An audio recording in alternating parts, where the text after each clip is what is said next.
The new Modus Super Series champion. Oh my word! It's another incredible moment tonight. Jeff Smith. It's matched out. 5-star performer and the bullseye is hit. It's Johnny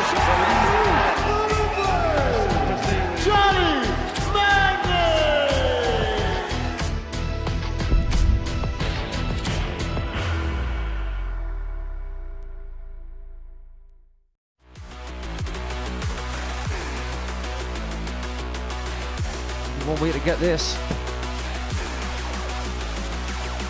Is this how? He's just shown you how to do it. Wonderful shot. Brilliant darts from Jamie Kelling. Double 16. Oh, what a shot. 110 checkout.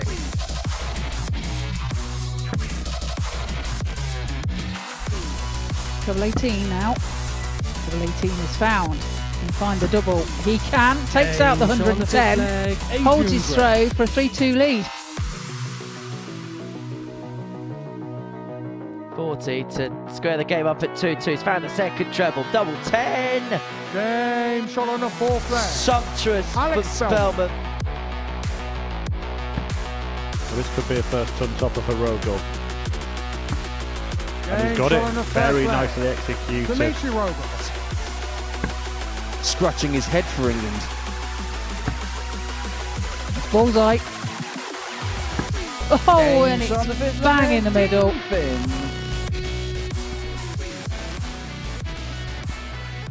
Yeah, it's all about being back in this place next week as the final week of qualifying for Champions Week takes place tonight. 6 players left standing from week 12 of Series 13, and we will have our winner at the end of the night here on Pluto TV. Hi there, yes, welcome along to the action this evening. The final 6 players battling it out for that final spot at Champions Week. And it has been a week that has been full of stories. And watching many of them unfold has been Paul Nicholson. And the final chapter of the week will be written tonight. Yeah, indeed. It's been a very up and down week for some people. And I don't think we've got a red-hot favourite to win tonight, which means that we've got to dig a little deeper to find out where the likelihoods are. One player I do want to discuss who's not here tonight, kind of his presence was the story of the week in a way. David Manure, who came here after that wonderful story that he wrote for himself at Alexandra Palace. What have you made of him on his debut here? I think it's been quite a difficult week for David, but at times he's shown us a little bit of what he can do.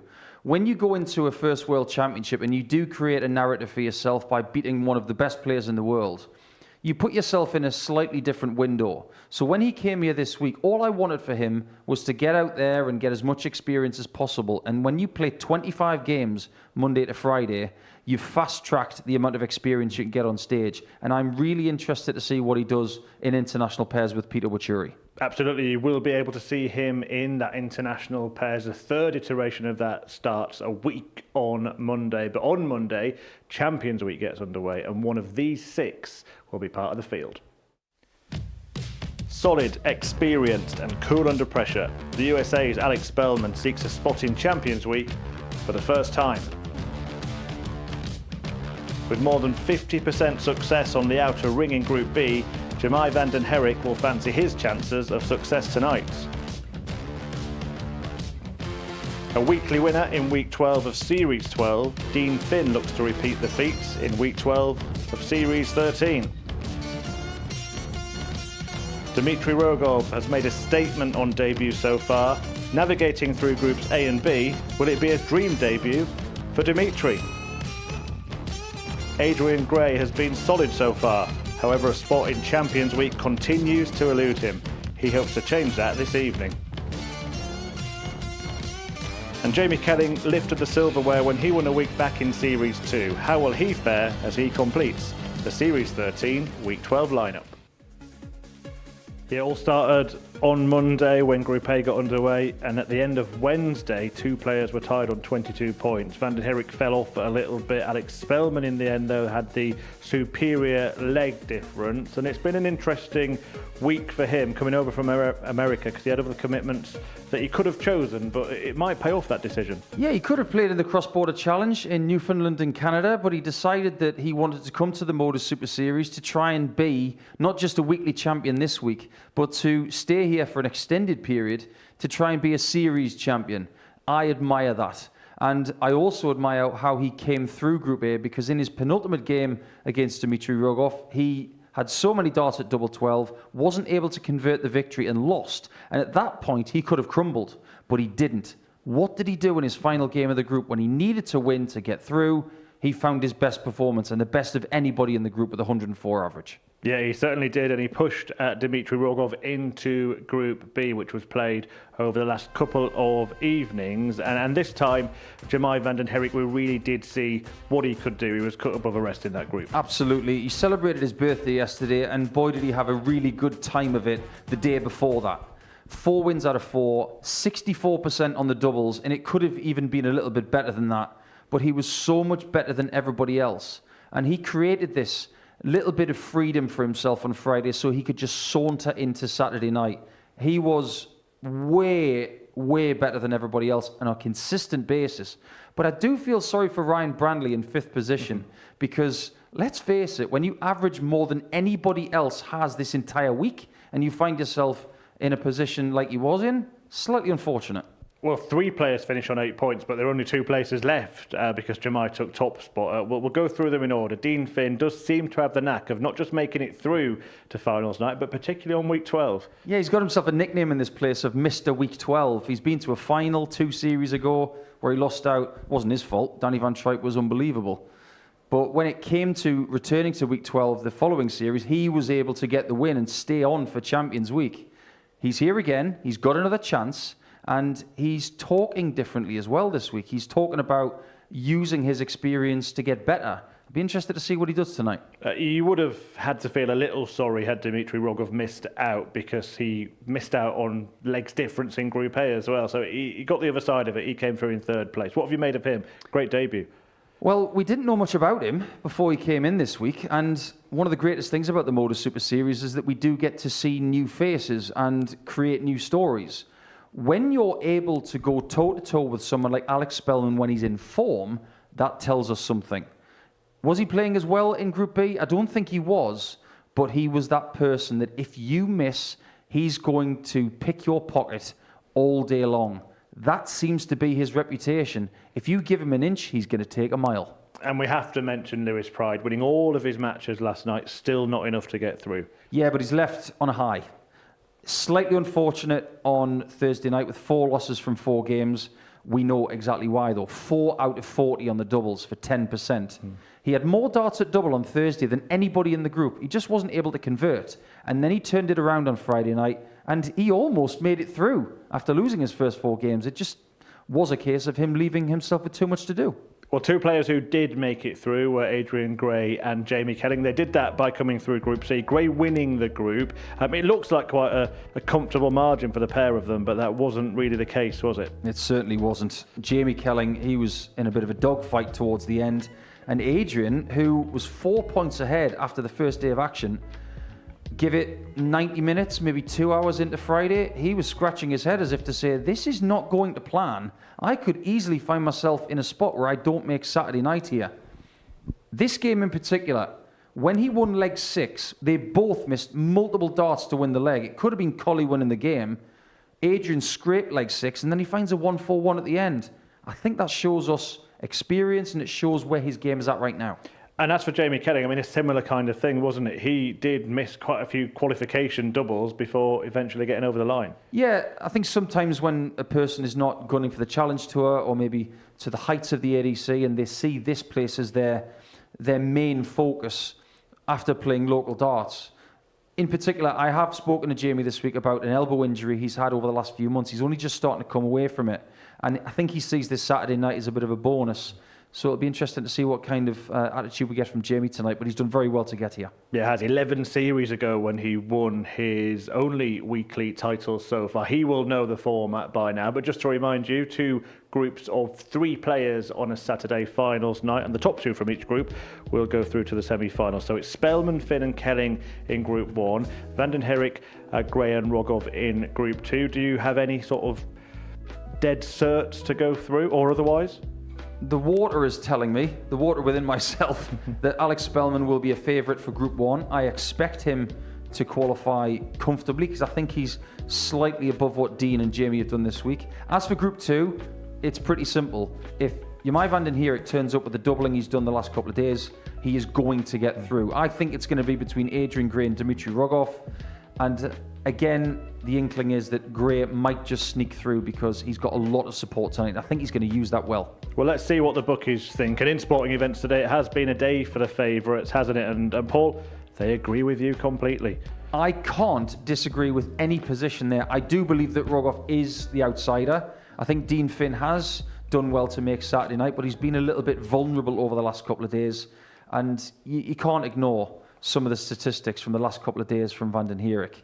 He is one of the brightest talents of his age group in the world, and he hasn't won a title here yet, and he would love to break his duck tonight. And if you had to pick one, actually I'll rephrase that, you do have to pick one. Which one's it going to be? I've got to go with Vanden Herik. He's the one who's the most likely to put in those big performances in knockout-style matches, so I've got to go with him. Thanks, Paul. If you are going to have a bet, please gamble responsibly. It's 18+, gambleaware.org. The first match is about to get underway. It's the Group A winner, Alex Spelman, against a Group C runner-up, Jamie Kelling. And Henry Deacon has been speaking to both men. Jamie, another trip here, another successful enough trip, making it through to Saturday. What would be your overall assessment of the way Group C went? Professional. I think I gave myself a good chance on the Thursday, having 6 points. And I knew yesterday the first 2 games were massive for me. It was really head-on against Adrian and Reese. And when I got that done, it was like, right, now see it through. And got the job done. Did a little bit of experience from your part come into play yesterday? Yeah, I think so. I think, like I said, once the pressure in that first game against Adrian was massive. And I think once I got through that, I was really good in the last leg deciders. So yeah, probably experience did play a part in that. Did having Adrian out the bat help or hinder a little bit yesterday for you? Well, it helped me in the end because I knew I had to be focused from the get-go. I didn't. Once you're focused, you can just concentrate on the rest of the day then. And like I said, I managed to go 5 from 5. So yeah, I was really happy. Into another Saturday night. You've won a week. You've come closer a couple of times before, but it's been a little while since we've seen you in the winner's circle here. It is. I was reminded of that on the old socials at 3 and a bit years, which is unbelievable how quick it goes. But at least I'm putting myself with the chance to win another night, and hopefully it's tonight. Right. Wish you all the best. JK, go well out there. Thank you. Alex, fair to say when it mattered in Group A, particularly on Wednesday, that the best stuff of you came out? Yes and no. I think the first time it mattered was against Dmitry, and I missed 11 match darts, but then the next 2 matches mattered, so 2 out of 3, I'll take that. And finished with a bit of a flourish on Wednesday as well, didn't we, with that 104 average? Yeah, I don't really know where that one came from. It felt just as good as the rest of the week, but glad it came out right when it needed to. Where'd you say your game overall is at this present moment in time? I think it's been great all week, even when it wasn't a bit even when it was a bit uncomfortable. It seemed to be there for me for the most part. This is probably the best I've felt in well over a year or 2. So that doesn't mean results, but what that means is even if I'm playing poor, I'm feeling good about it, which is a good thing for me and a bad thing for my opponents. How important is that? Because I know you're a player that likes to analyse, you like to dig deep into your game and into your own data. So how important is it actually when sometimes you're not your 100% best, you can still get results? Obviously, really good. The difference being that even just a couple months ago, my poor games were in the 70s, my good games were low 90s, high 80s, and now my games are mid 80s, and my high games, well, we saw that it can eclipse 100, so. Into tonight, yeah, you've had a couple of close shaves here before. You made it through to the semi-finals on a Saturday on a couple of occasions. How much would you like to get that initial one off the back? Obviously, would love it. I would hold this up with any of the wins I've ever had. But even if I had won every time I've ever been here, tonight's different. So Just because maybe I've come up short all the other times doesn't mean that tonight's going to follow the same script. Either flight straight home or another week in ports. It's weird when you play week 12, isn't it? Oh, yeah. Obviously I'd picked this week because I was thinking, it's a great warm-up for cross-border, and then didn't realize it's the first time I never asked, well, when is Champions Week? Because I had my mind set on cross-border. And so my flight is still booked for tomorrow because, well, that's what I booked months ago. But hopefully I waste that money. Right, I've never said this. I hope you waste the money. Alex, good luck. Yep, thank you. Spelman here looking at double 12 to wrap it up. Game A shot 1-4-4. and a match. Alex Spelman. Game Make shot that on the nothing first leg. left. If I keep trending to every day I'm getting a little better, that means tomorrow I expect to be a little bit better and still be able to pull out some results. Spelman. Richie knows what's coming. Game shot and a Spelman match. Alex Spelman. dispatches. It's double top. What a game of darts this is. Alex Spelman. Here we go then. First blood this evening will go to either Alex Spelman or Jamie Kelling, two players who've earned their place here. Spelman won Group A with his 11 wins from 15 matches this week. The American may be regarded as the form player coming into it. A couple of days off to reset that body clock perhaps, and then he's got to hope that he has to miss that flight tomorrow. Very interesting hearing from Alex there. Will the American make it through to Champions Week, or will it be Jamie Kelling? He's had a good Group C campaign when you look at the amount of wins he got, 8 from 10 in that group. And he has got experience, plenty of finals night appearances, but only once converted into victory, and that was way back in Series 2. Talking you through the action this evening, Paul Nicholson has joined Henry Deacon. George Baker is the referee. So first match, first blood, let's go. Thank you, ladies and gentlemen. First leg, it's Alex to throw first. Game on. And they're off on this Saturday night. Just like Atri earlier on this afternoon, they want to be known as I Am Maximus, 66. the last man that completes the 12-player field for Champions Week, which begins on Monday morning in earnest. Jamie Kelling has been there before, 60. but hasn't been there since January 2023 up against Alex Spelman, who is hoping that the fact he's double booked himself would at least give him a chance to play 81. for one of the biggest titles of his career so far. Twice a semi-finalist here in the past, up against a former weekly winner. Some way to get the night underway. Spelman goes off the 1-2 favourite with the bookies. Jamie Kelling the 6-4 outsider. Paul Nicholson's with me here in the commentary box on this Saturday night. And how do you see this one going, Nico? We'll get to that because I've got a question for you, Mr. Deacon. You were here earlier in the week watching Spelman win Group A, somewhat 60. with some trouble along the way. But the last time he was here, he was using a smaller flight shape than this. When he turned up here this week with this flight shape, I was very happy because I do believe he's better with it. What do you think? Well, he's a player that looks at every single minute 55. detail. He's probably one of the most analytical players there are. 134. He's on a par with Devon Peterson when it comes to looking at certain elements of his game. And he is the type of player that will watch things. He'll look at constructive feedback. And he'll know in his heart of hearts what's right for him.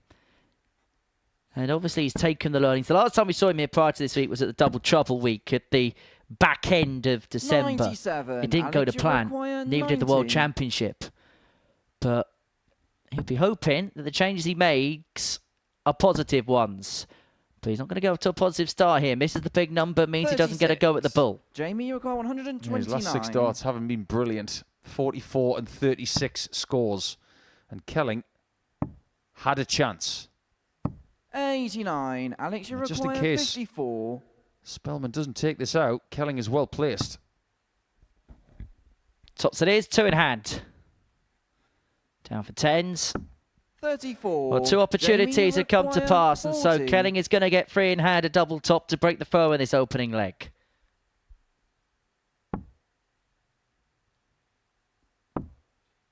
Double 5. 35. I am Alex, you really require surprised 20. to see him miss double 10 by that much. Game shot on the first Because leg. double 10 has been Alex his best weapon Spelman. this week.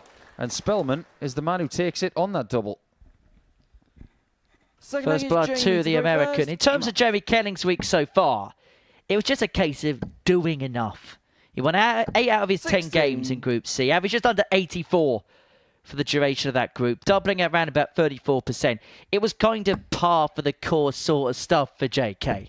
125. I think he's ahead of schedule as well because he has had problems with his right elbow recently. Making his return this week. 60. Just nice to see him playing some good stuff, but there's definitely another level to find. He might have to find it tonight if he wants success. 140. And if he's got to play next week as well, he's going to have a sore arm. But that's the kind of sore arm you do want. Well, it's about having enough petrol in the tank. And when you take on a week 12, you know that that is part of the 59. policy. Play this week, you win this week, you know you're coming back for more. And nobody knows more about that than a certain John Henderson. He really did go for the emotional rigmarole when he won a week 12 and had to go straight back into a Group A at Champions Week. Yeah, Scott Taylor was the same in Series 6. By the end of the 58. Champions Night Alex that he Uruguay, won, 96. the first thing he wanted was a bed. Spelman wants double 18. 78. That one had a look. Luckily for Spelman, unlike the previous leg, he's got the luxury of time. And can 30. contemplate the split Alex here if he Uruguay, wants. 18. Didn't even think about it. Game shot Takes the it second straight away leg, for a Alex 13 darter. Spelman. This is going rather well for the man who won Group A, and this is a series where Group A winners have had a Alex to much throw better first. footprint. Game on.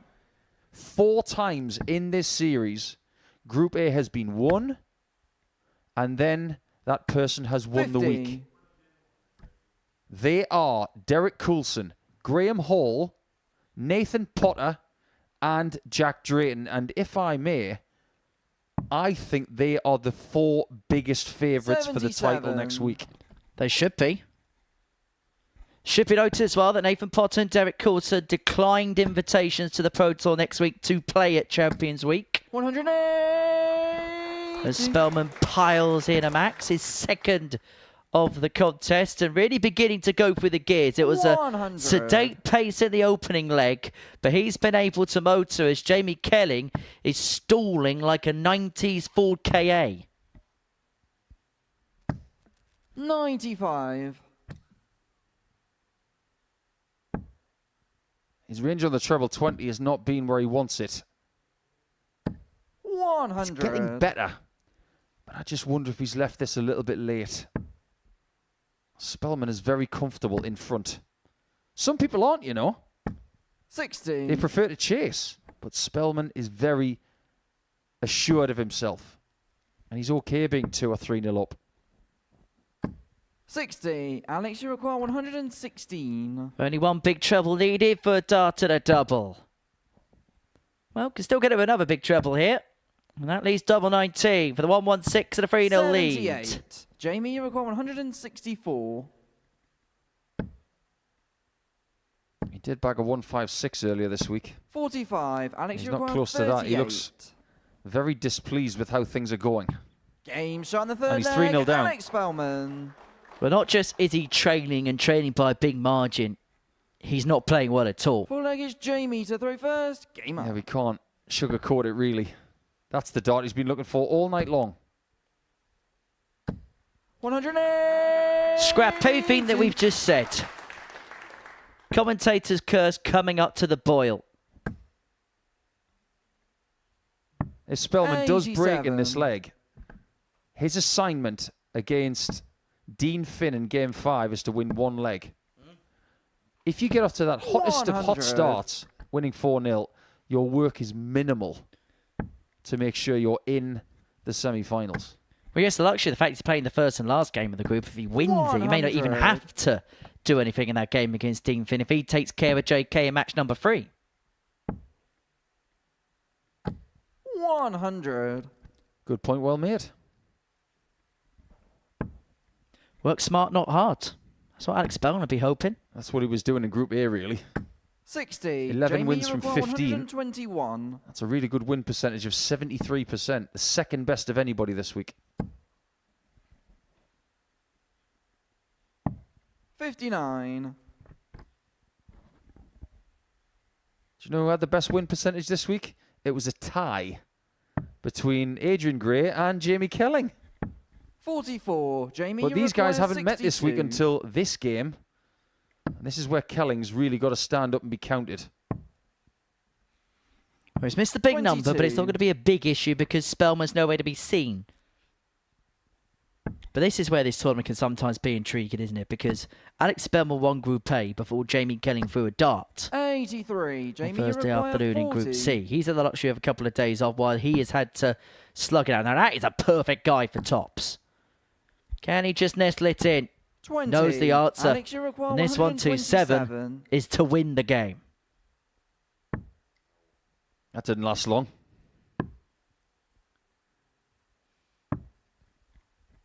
$71. That's absolutely Jamie, you require fine. 20. But I will reiterate that Kelling has been exceptional on double 10 this week. He's had 3 darts at it tonight, and none of them have been Alex, close. you require 56. Difficult for JK to stomach, and Spelman coming back for 56 to wrap it up. Double top for a comprehensive 4-0 victory. It's not been his best performance. 36. And it's Jamie, you not good enough require for the 5. points as of yet. This could be a crucial shot. Game Really shot good on the hit. fourth leg, And you Jamie just Kelling. don't know how crucial getting that leg could be. Still in this game, he could still win Alex to 4-3. throw first. Game on. A really interesting reaction there from Jamie. Last time I saw dancing like that, it was on the dance floor at the 55. Potwell, just down the road from here.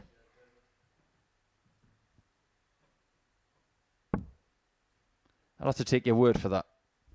You're not a Potwell man, then, I take it. 45. How'd you guess? You're more of a wine vault kind of man. Civilized evening with a bit of 54. Prosecco. You don't know me at all. Prosecco's too cheap. Precisely. 100. Yeah, this is a little bit better from Kelling. He's survived match darts already. But then again, he wouldn't be the first on a Saturday night to survive a couple of scares. 140. However, there is a sense and feeling that on-throw Spelman is doing the job he has to 60. do. Kelling realistically needed not just one, but probably 2 doubles to really ask the question. And so from here, Spelman will be thinking 6 to 9 from 252 to get this wrapped up. Well, let me put it to you this way. 82. A lot of people watch this broadcast on Pluto TV on Saturday nights. It's their regular dose of Saturday night darts action. And I'm sure a lot of you know the permutations very well. 100. But this is Alex, one that you might not know. 170. Kelling winning 1 leg in this game means that if he wins his next game 4-0, he's through. For this to win this one. 124. And he decided to persevere with the bullseye on the 170. Haven't seen it already this week. Reece Colley netted it on Tuesday. I think Alex looking at that bullseye as if to say, 45. how Alex, close you is require it? 46. That shows you how relaxed he's feeling. So he's had this game in the palm of his hand from pretty much the first dart, pretty much from the word go. And if he finds this double 10 here, he Game wraps shot, it up by a and 4-1 Alex scoreline. Spelman. And Alex Spelman would feel as if he's got a foot in the semi-finals. As for Jamie Kelling, it was the worst possible start. He takes on Dean Finn in game 3 with a need to win just to keep any kind of hopes alive. That's the tail of the tape. Alex Spelman getting the better of Jamie Kelling by 4 legs to 1. Our next game sees Vanden Herik take on Dmitry Rogov. And early on tonight, Dmitry caught up with Christopher Murphy. Dmitry, welcome to finals night. What does it mean for you to be playing on Saturday at the Super Series on your debut? It's fantastic for me. Fantastic achievement. Yeah, I didn't anticipate it from the debut. But I think I want to thank everybody who support me everywhere in the world, around the world. And I think I achieved already everything I desired. And now I will just have a fun, try to achieve more maybe. I don't know. It's a good outlook, but it's been a really good week, hasn't it? You came very close to winning Group A. Just talk us through the week, how it went for you. Actually, it's after the 2-3 days, it becomes more harder to play darts so many days in a row. But anyway, at all opportunities, I enjoy of playing darts every day. So sorry. Yeah, okay. Yeah, thinking about opportunities, you were taking a lot of chances.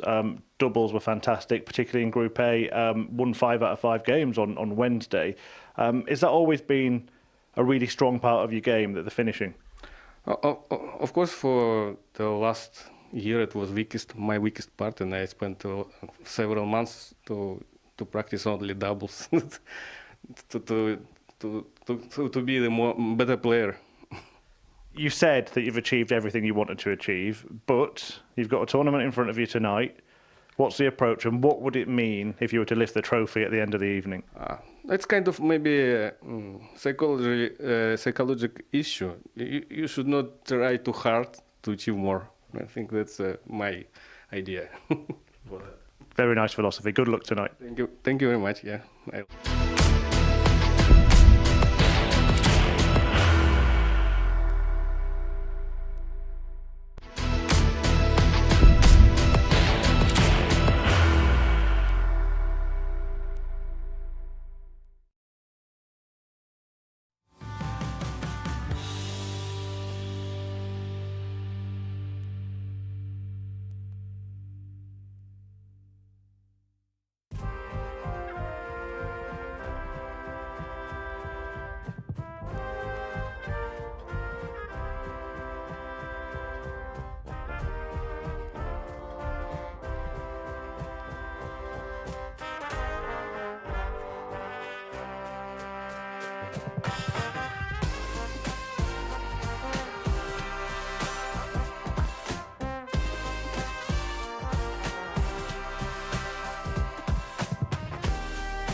Welcome back to the Modus Super Series, where before the break, Alex Spelman took match 1, 4-1 as well, getting the better of Jamie Kelling in Group 1. There you see confirmation of that result, and the opening fixture in Group 2 is about to get underway. Vanden Herik taking on Dmitry Rogov. Vanden Herik, the man the bookies fancy the most.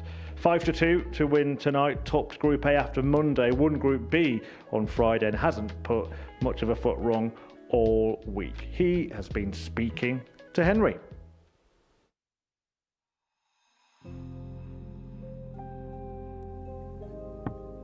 So it's double 16. Game shot in the second leg. Being able to play a lot of games here really helps.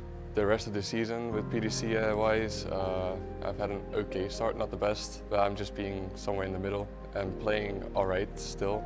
And that's what I'm happy about, that my game's still there and I want to grow into that. It is difficult, especially when you lost the feeling a bit and then you try to get it back.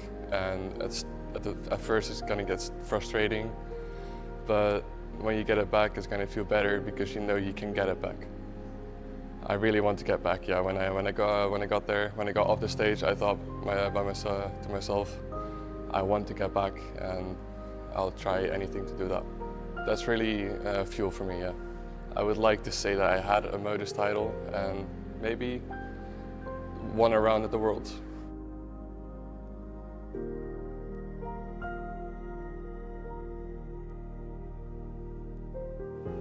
Yeah, the Group B winner, the favourite, and you can see why. Vanden Herik has got big ambitions in the sport of darts, and he realised some of that potential over the course of the week. Good start on Monday, dipped a little bit in the middle of the week, but came back roaring in Group B.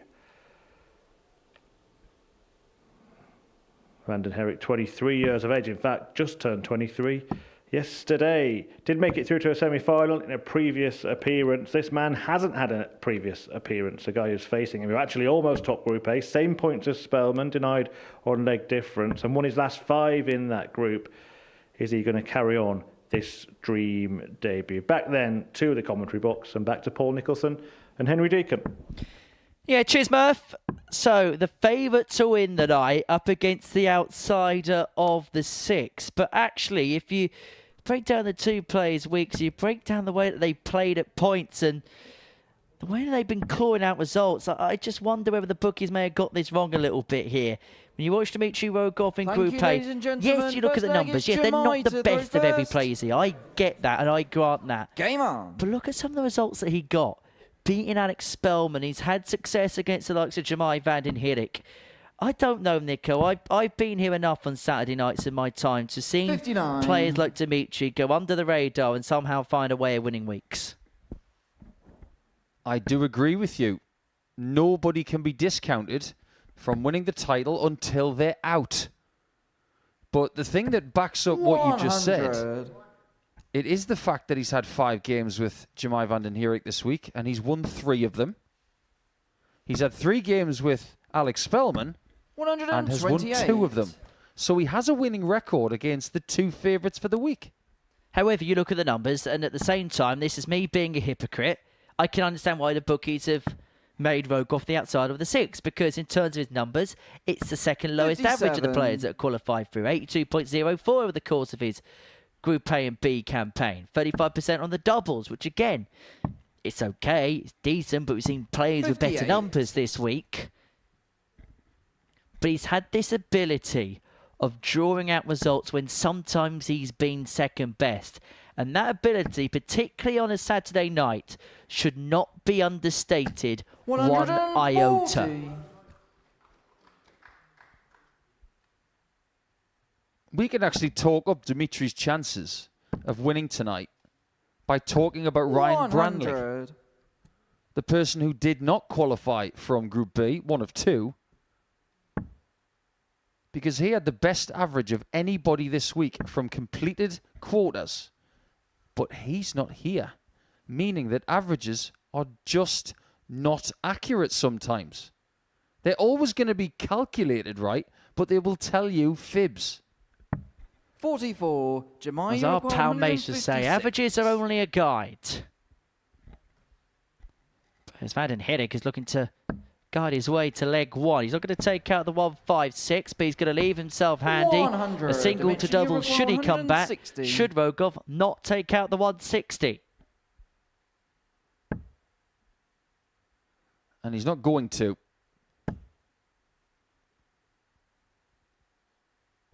He's taking the 60 off, but Vanden Herik, based on the way he's been doubling the last couple of days, this is going to be hit. Double four is there. Just about snuck into the bottom portion of the corner of the bed there. And the Dutchman leads by leg to nil. Second leg is Dimitri. But let's talk about Jamai, because last year was such a good year. He won 2 titles on the Dev Tour, 2 titles on the Challenge Tour. Was one of the best affiliate tour players anywhere in the world last year. Qualified for the World Championship.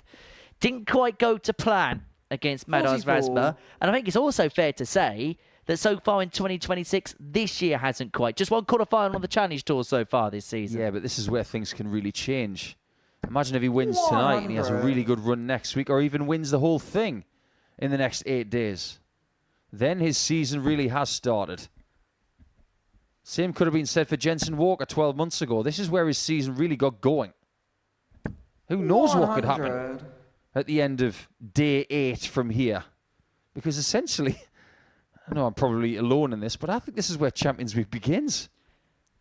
Well, let's put it this way. 93. The 4 semi-finalists from Champions Week. The first Champions Week of 2025, Series 10. Jensen Walker went on to make a World Championship semi-final of the Lakeside. Sam Spivey was the runner-up, and then he went on to win a Challenge Tour and then qualified for the UK Open. Same case for Scott Campbell as well. 43. It's the first big major prize that amateur players have to play for in this season. And what a launch pad it could be for somebody for the remainder of their 2026 campaign. 98. It could just be the springboard. It could well be the jolt that they need as we head into the vital spring months.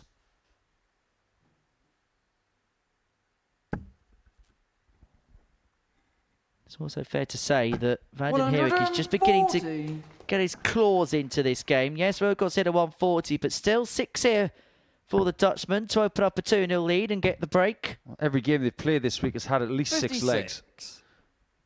So by virtue of that, you would think this game's going to be close. But Jamai is the better player. The stats tell us that. Previous experience tells us that, because he has been to a Saturday night before. Made a semi-final back in Series 11. Lost out to Shane McGurk. No shame in that. Shane McGurk, then WDF World Champion, one of the best players on the secondary tours, shall I say, in 2025. Rogov looking to open up the doors for his night. Double 10 for 1-1. Game shot on the Does second exactly leg, that. Dimitri And credit goes where Rogov. credit's due. He could have so easily gone 2-0 down, dug in a bit, and is now back on terms. Thing is, you've got to put this guy away. Is Jamai to throw If you get a first. lead against him, Game on. and you start stuttering towards the end, he's going to stick around. He's like a limpet. He's like a leech on your leg if you're trundling through the 134. Amazon. He's just going to clasp on, and unless you get rid of him, he's going to stick around. He's going to make your life hell. That's what happened to Alex Spelman on Wednesday. He couldn't get rid of him, and the next thing you know, Rogov caused him all sorts of problems. He's dogged, isn't he? As Rogov piles in the first max of this contest. 134. As you say, based on ability, Jamai Vanden Herik could win this game. But luckily for us, it's not one on who we think on paper is the best dart players. Because if so, we might as well go home and watch Rory 95. McIlroy win a green jacket. Nothing is assured in sport. People have big leads. People have big advantages. People are perceived to be better. 40. But unless you get the job done, you don't get the prize. There were so many people here last Saturday who thought this is going to be mine. And then the Mirror Man popped up. 58. What did Scott Mitchell say last week? He was here to upset the apple cart. He did just that. 139. Rogov led himself on a bogey number and he's been punished to the hilt. Vanden Herik cleaving himself on 54 after 12 on throw to open up a 2-1 lead to get his nose in front for the second time in this contest. 54. Jamai, you require 54. He has been the mayor of bogey number bingo this week, has Rogov. Too many times he's left 168 and the other things. 44. But Dimitri, you he's require not put away. 114. He's still got a chance of taking the lead.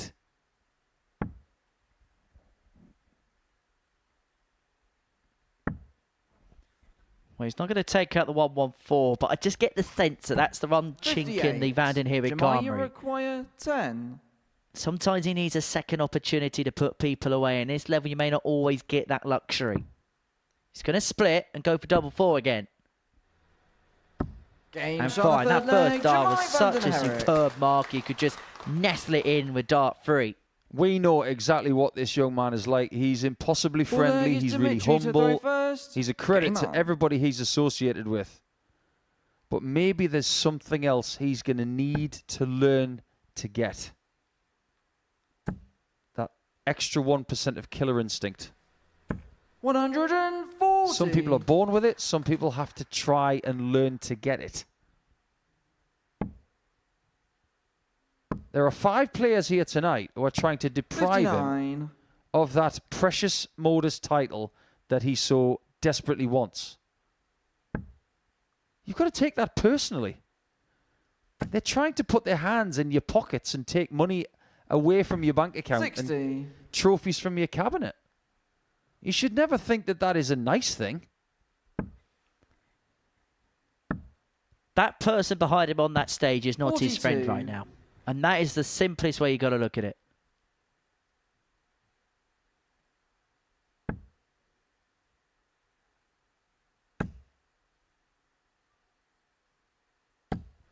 Steady. That's exactly what this guy is. And sometimes steady wins the day.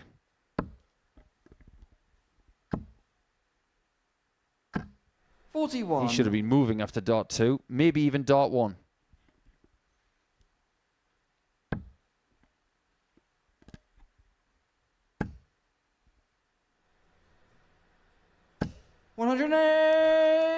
He is so streaky. On throw, he's been superb. The problem he's got is he's got a break at some point in this game, but that's an issue he can worry about a bit later on. Nice time to get a maximum to leave a double. 40. Maximum number 5 of the night. And he's got a bucket full of time. If there is such a thing. Rogov. And it is 2-2. This is a lot closer than our first game. Fifth leg, it's Jamai to throw first. Game on. These guys just can't dominate each other. It's got to be close. Shadow boxing. 59. Probably still better than the terrible excuse of a fight that's taking place at Tottenham tonight. Which one? Tyson Fury. 81. Enough said, moving on. Look at those doubles. 2 from 5 apiece. So we head into the 5th leg of this contest. But who can land the first big blow in this game? This is the worst game that Vanden Herik has played in the last couple of days. Maybe even this week. He's not quite at the races, no pun intended, here on Grand National Day. 57. But the thing is, he hasn't fallen down yet. But he is stumbling. This is not like him. And by the way, those numbers you see on your screen from 140. Jamai's side, taken an absolute tumbling over the last couple of legs.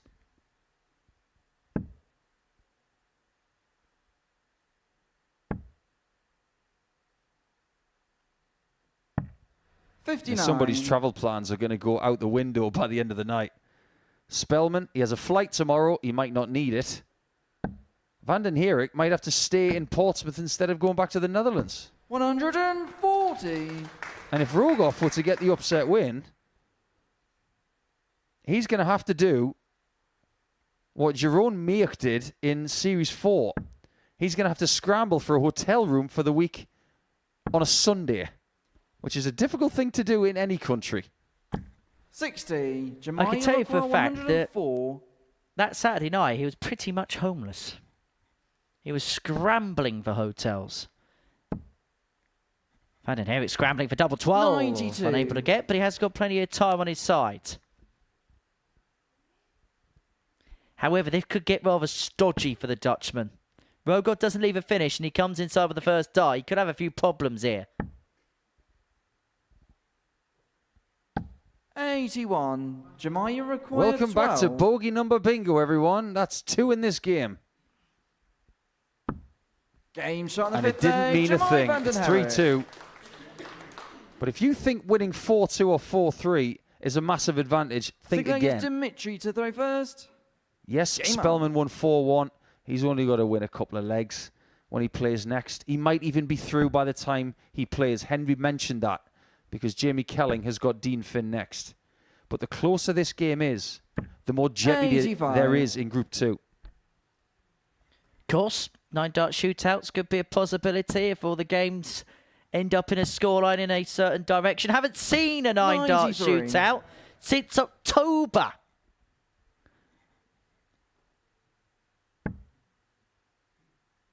Now that you've mentioned it, it's probably going to happen. We could have 2, potentially.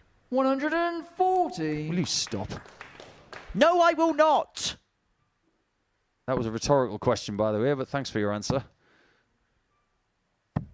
134. That is a really good switch. This is where you've got to put his foot down and give his opponent trouble. But look at what happens next. He's got answers, this guy. 100. Apparently week 1 had a 9-dart shootout. There's Coates and Evans. 99. Must have been on a desert island somewhere. Anyway, Rogov here's got 6 at 176 to take us all the way to a last leg decider. That wasn't a desert island, but it was on an island because Portsmouth is an island. 100. Only island city in the United Kingdom, I'll have you know.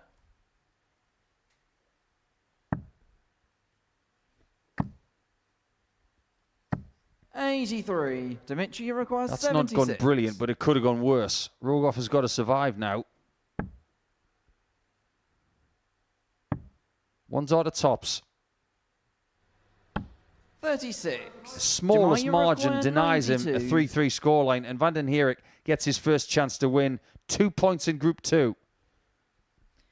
It has not been a classic performance from the Dutchman. However, point to points when we get to Saturday night. 52. He sets Dimitri himself up in required tow, 40. but he now has to hope that Rogov bodges free at tops. Let's shuffle across. The angle's awkward. Now it's very awkward.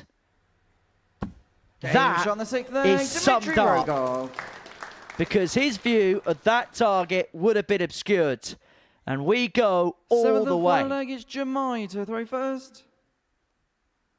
I am starting to on. get the feeling that Vanden Herik is sick of the sight of this guy. And if you look at the facial expression of Rogov, 108. it's one of, I like annoying people. He's not trying to play gamesmanship here. He's actually getting a kick out of causing trouble on the oche for every opponent he plays. Because let's face it, what 100. pressure's on him tonight? He's not expected to win this. He is here to free roll. Simple as that. Oh, hang on a second. 100. Well, we thought that possibly we could see something special tonight. Jemaya is the X-Factor player of the lot. Of that, there's absolutely no doubt. 81. He's not looking at the board when Dimitri's throwing. He's focusing on his own stuff.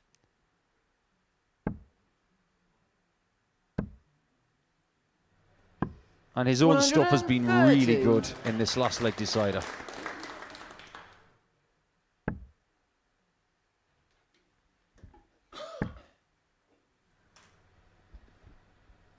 $140. Jemaya require 91. Now Bullseye left this shot. And he's got time. He's also got double 16. Game shot. He's also got 2 Jemaya points. Vanden Herik. He will hope that he's not playing against that man However, he could later on if Dimitri were to get the better of Adrian Gray. But on this occasion, Vanden Herik was too strong with the darts. He wins by 4 legs to 3, and when we come back, we'll be back into Group 1.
Vanden Herik, the favourite, got the win, but he had to work for it. 4-3, the margin of victory against Dmitry Rogov, who just will not roll over in any match. A great debut for him to be here at finals night, and he certainly, despite defeat, sent out a bit of a warning that he is not going to go quietly. Before that, Alex Spelman, of course, had beaten Jamie Kelling 4-1, which means that Kelling now is in need of a win over Dean Finn. Series 12, Week 12 winner, exactly this stage, exactly this week last series. And here's what he had to say earlier, talking to Henry Deacon. Dean, dramatic Group B. What would be your overall take on it? I didn't play well, as I don't think I ever do in the groups. Because I put too much pressure on myself to make it Saturday, but I get to Saturday and this is where I'll relax, and hopefully the crowd as well will be here as well. I'll have a few people here to support me. They'll hopefully give me a helping hand. Was last night just a case of getting through no matter what? Yeah, I maybe took my foot off the gas, and then lost the first two games, and I knew I was under serious pressure then, but as I said in the first interview to Nico the other night, we won't panic, and I didn't, and I got there in the end. Didn't panic, into another Saturday, and your record's not a bad one, is it, when you get through to this point? No, it seems to be getting better, but hopefully it goes another step this time. We want a win and a good Champions Week, not a win and a bad Champions Week, so we learned from the last time. What's this I hear that you got a few that have come over from the Emerald Isle to support you tonight? Yeah, family, mum, dad, girlfriend, sister's boyfriend, and one of my friends, David Kyan, he's over as well, so we have enough of us here anyway. This could be a bit of a party potentially tonight then. That is the plan.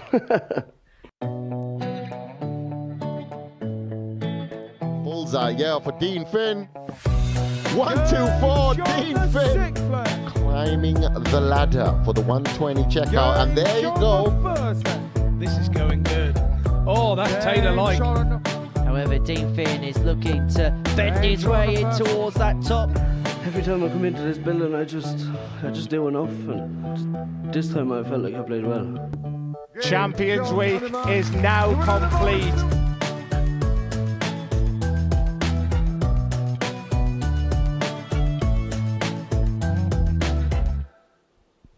Yeah, it was an emotional ending to the last series last year, wasn't it, when Dean Finn won this week and became the last name to make it through to Champions Week. A series later, and he is looking to do exactly the same thing again. His opponent is Jamie Kelling, who has got a knack of making it through. The 36-year-old from Andover, but he does need to dig himself out of a hole after losing out in his opening match of the night to Alex Spelman. Finn, 4 wins, 4 losses in Group B this week. Qualified on leg difference, so not dominant, and he knows, we heard from him, he needs to find another gear tonight to get through. Here's what's at stake then. Jamie Kelling, he can get through himself if he wins 4-0. Dean Finn would be through the win. Alex Spelman, by the way, would be through if Dean Finn got 3 legs in this match. The obvious point is that if Jamie Kelling loses, then he is out. And talking you through this one is once again Paul and Henry. Yeah, thank you very much, Murph. Come the end of play tonight, Jamie Kelling wants to walk down the yellow brick road towards success. But if he loses this game in about 10 minutes' time, he'll be walking down the London road. A defeated man, the first man to be eliminated before we've even seen Agent Gray in action. But it's the man from the Emerald Isle, Dean Finn, who enters the fray in Game 3. A man who's 140. almost made Week 12 his own. Finalist in Series 11's final week, a winner in Series 12's final week. What can he do in Series 13's final week? Starting to get to the point in Portsmouth, if you see Dean Finn here, people think, oh, it must be week 12. Dean's in town. 55. And it's pretty easy when he's given this time slot tonight, starting in gear number 3. And I think it's a nice spot to be in. 140. If you win your first game, you're through. That makes what Jamie's going through not very nice, because he's definitely 34. back against the wall here. Just like the par 3 contest is seemingly all d'oeuvre for the Augusta Masters, Dean Finn playing in week 12 feels like a traditional Champions Week curtain raiser. That's a good way of putting it, actually. I didn't think about it like that. 59. Is he already booked for week 12 in Series 14? I think if he wins tonight, he'll want week 12 again. Some people like certain weeks. David Davies loves week 10. 47. Yeah, Dean Finn's record in week 12 is slightly better than your records when it comes to week 12 here. 95. Dean, you require 124. There's no need for that. Don't worry, I won't bring up the record books. Triple 18 for the ball here for Dean Finn. 92. That's a nice Jamie, you layup. require 118. Kelling will feel like he has to take this out. This needs to cooperate. 78. It was a bit better than what he Dean, did you require in his 32. previous game, but he gives it the very popular these days, ironic emblazoned thumb up. So 2/16 to Finn to break. Game It also shot means that first Jamie leg, Kelling, Dean if he is to Finn. win this game, is going to have to rely on the result of Game 5 to see whether he progresses through. But Dean Second Finn leg with the is Dean break, to throw a break that first. he needs at some point if he's going to win this Gamer. game. He's got it from the get-go and now fit away for the semi-finals. He's got one of his biggest supporters in the front row there, wearing an Ireland shirt. That's David Coyne. Used to be 16. one of the hottest young players from Ireland on the Pro Tour about 15 years ago. Doesn't play as much these days, but still involved in the game very heavily. He's travelled all the way from Ireland to support Dean tonight with his family. 41. It's just not happened tonight for JK for one reason or another. Missed 10 darts at a double in his opening game against Alex Spelman. Had an 46. opportunity to win the opener. There he is. There's Darren.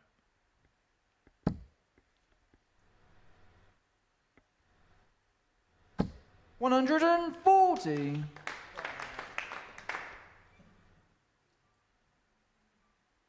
Oh, by the way, did you hear about our referee's new nickname?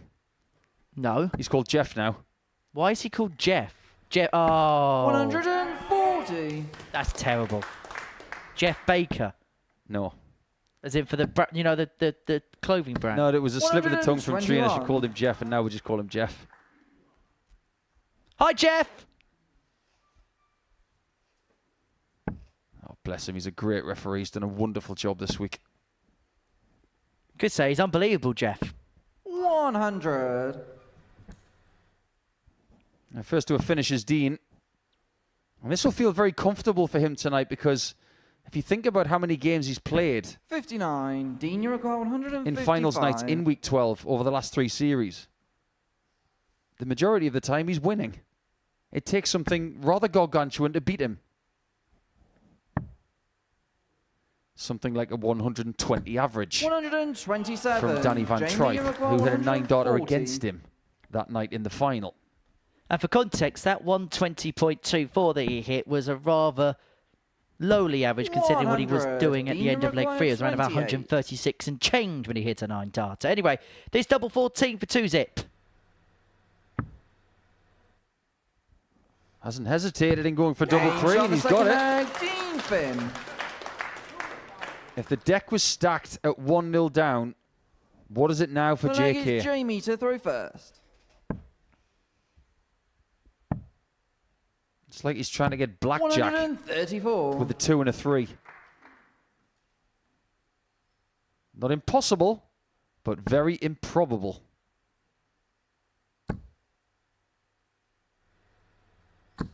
$41. There's those usual flights of Dean Finn. He likes to have the animated lion on the flights, doesn't he? Something he hasn't changed a great deal 100. over the last few years. The man with the lion flights finds himself in the lion's den here, but very much coming out the other side on top thus far. Although Kelling on throw in this third leg, just beginning to make some headroom. 34. Think about how many miles it takes Jamie Kelling to get to Portsmouth here at the Live Lounge. It's not a big journey whatsoever. It's 45 minutes tops. 100. He's actually got 2 people in his group who've had to come over water to get here. And I'm not talking about the bridge from Portchester to Portsmouth, which is about 60 48. seconds. Jamie, you require 167. We're talking about the Irish Sea and the Atlantic Ocean.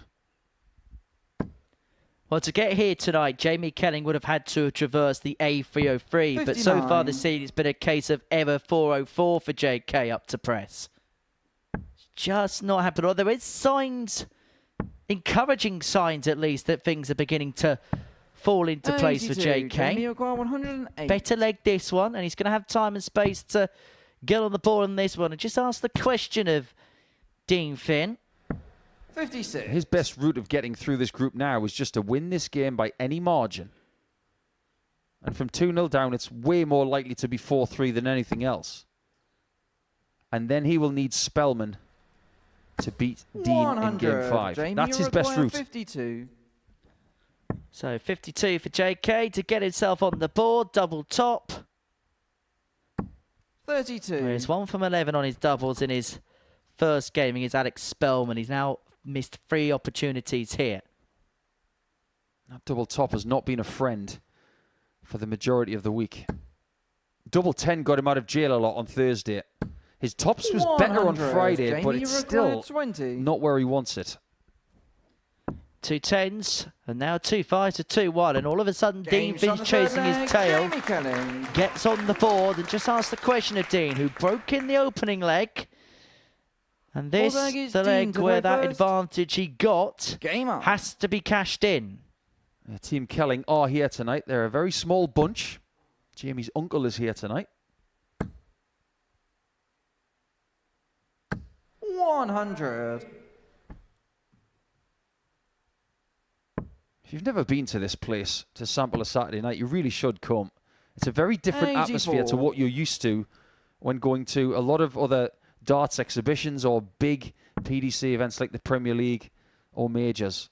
It's really intimate. You're so close to the players, you can actually 45. sense how they're feeling. Nuanced. 134. If you're in the front row of the audience, you can reach out, if you've got big enough hands, and touch the stage. I don't recommend doing it, because you'll probably get ejected. But you can. 125. There's a lot of people here tonight for Adrian Gray. They've been rather quiet up to press, but that will change in the next 45. game when Dmitry Rogov will go up against the soft tip specialist, who's been playing more steel tip lately than soft tip. Yeah, Dmitry Rogov not just going up against Adrian Gray, but going up against Adrian's wall as well, in terms of his support.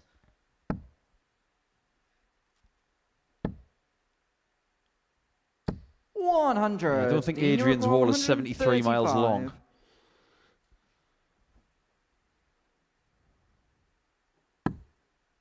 That's a nice start. 60 for bull. A 138 out at this point 95. with Finn Jamie require on his 138. shot of tops would be a watershed moment. Not to be, and so we said this is the leg where Dean 86. Finn had to cash in his Dean require advantages. 40. He may well do exactly that. 3 darts in hand, a double top to go 3-1 up and then to go Games 1 on the away. fourth And that is leg, Dean exactly the Finn. case of Dean Finn. He's not quite through yet. Still has to get over the line. But Alex Spelman has. Jamie to throw first. Turns out the journey over the water has been very good 60. for tonight as well. So far.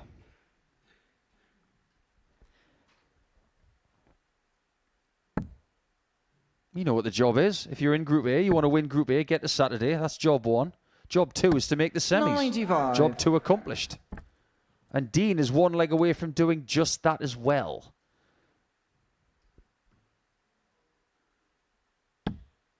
Doubles have been really good for Dean here, 50%. Better than his weekly 60. average.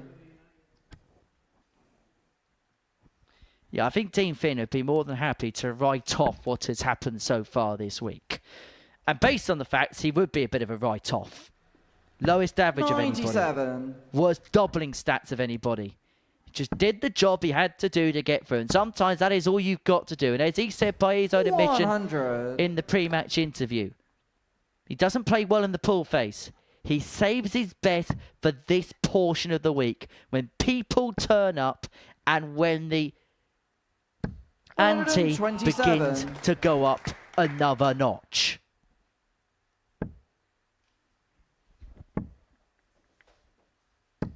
Some individuals are like that. Some teams are like that. When the chips are down and you need to find a way through the field, you're able to find that little bit extra that some people can't. And it does seem 85. like Finn is a brinksmanship player. Reminds me of Danny Baggish a little bit. Some players need something on the line to bring the 45. best out of Dean, you themselves. And I just get the sense 97. that Dean Finn is that kind of player. And he's got 6 here for 97 because Kenning's left himself a 166 to send himself through 57. and join Alex Spelman in the semi-finals. Tops left to do exactly that. Look at Jamie's face. 46. He knows Uruguay that it's 14. not in his control anymore. His exit door is ajar. Game chart. Dean Finn's into the semi-finals, and he takes Alex Spelman through with him. He beats Jamie Kelling by 4 legs to 1. And so he knows that he is safely through alongside the American. The turn of the tape for game 3 looks as follows, and when we come back, we're going to see Dmitry Rogov again up against Adrian Gray.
Dean Finn booked his place in the semi-finals with a game to spare with that victory over Jamie Kelling before the break.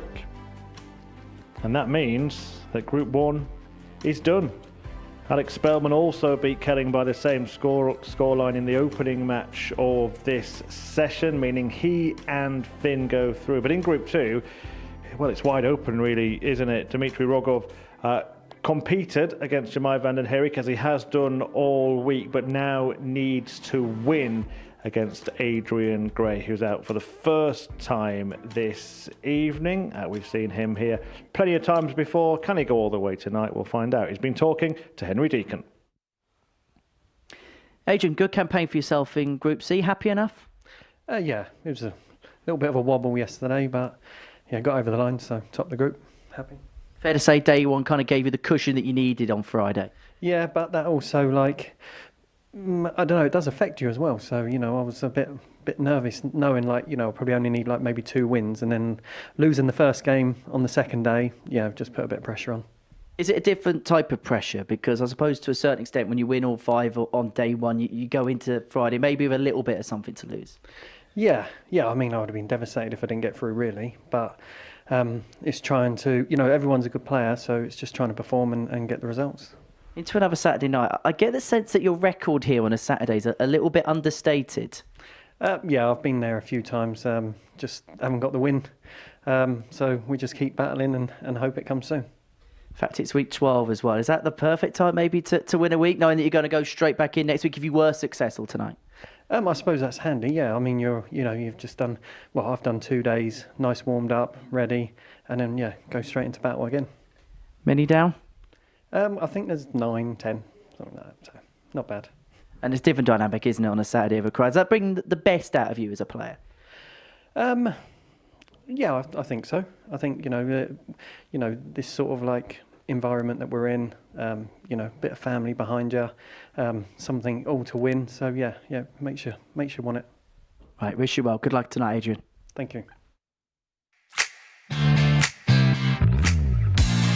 It's actually accurate. Correct. Treble 20 for double bull. Or double. In the ball. Flag, And he enjoyed it, and we enjoyed it, and I'm sure you did at home as well, and now you can enjoy a deciding leg. We did talk about the fact that he hasn't really shown advanced counting this week. Well, this would be an advanced finish. Oh, what a skin saver from Adrian Gray. Trouble for the bull. And he needs it with dart 2. Finds it. Bullseye. A moment of excellence. And he knows how pivotal that could be. He may well see the pot of gold now, Adrian Gray. Yeah, Adrian Gray. Excellent performance in getting through to finals. Now, is it really almost 20 years since he beat Phil Taylor at the World Grand Prix? If you're watching tonight thinking, where do I know him from? Well, that might well be it if you're tuning into darts all those years ago. But he's playing here at the Super Series once again, hoping to get through and finally get that maiden live lounge title at the end of the evening. And as he mentioned there, he's got a fair few travelling over from East Sussex to watch him and cheer him on tonight. And in this intimate environment, that can make a difference. But this man has been making a big difference all week. Dmitry Rogov nearly top Group A, missed out on leg difference to Alex Spelman, then got through Group B on leg difference and was only just pipped by Vanden Herik in his first match this evening. The 45-year-old Adrian Gray was runner-up in a week in Series 8, but is yet to go all the way on a finals night. So here is where it stands. Rogov needs the win to stay in, and if he gets a win of 4-2 or better, then he would be through. As for Adrian Gray, simple for him. He qualifies with a win. The same scenario that we just saw play out in Group 1.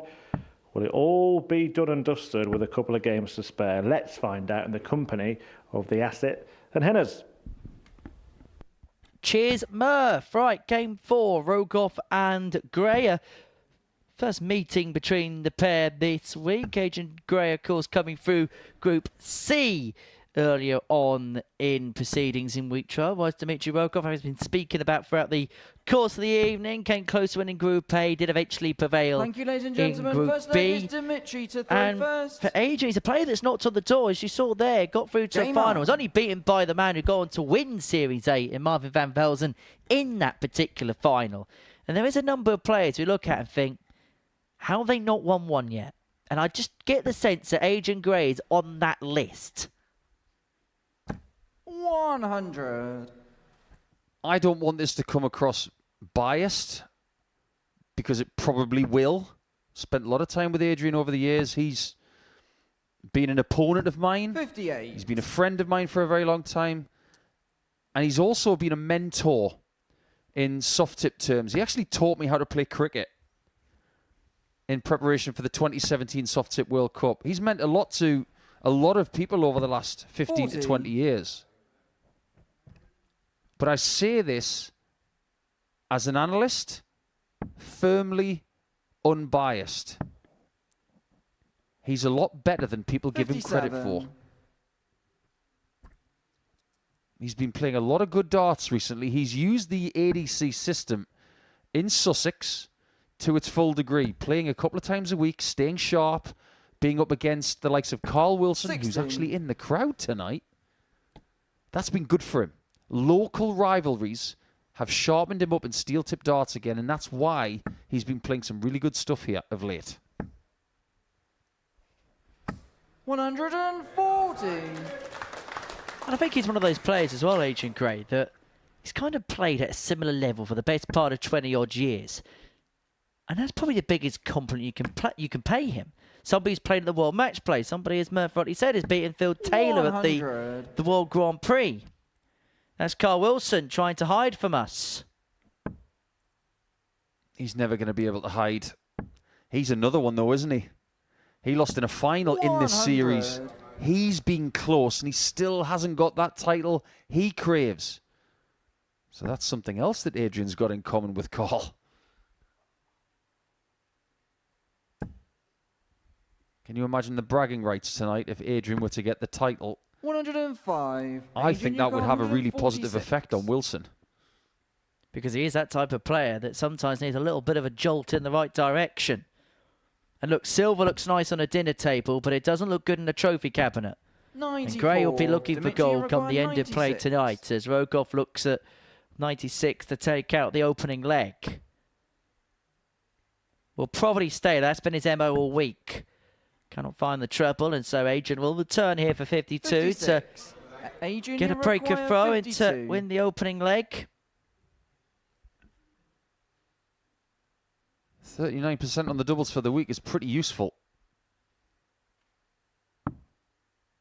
Needs the second shot.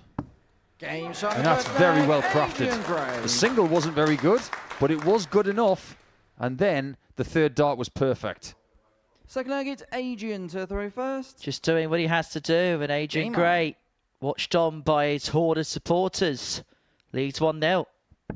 Adrian's played all over the world against people from so many countries. 140. I would actually like to know how many people he's played from different countries. It's got to be in the 50s. It has to be. He's played all over Asia, all over Europe, all over North America, where he's going soon to try and 58. qualify for Super Darts once again. That's the biggest soft tip tournament in the world.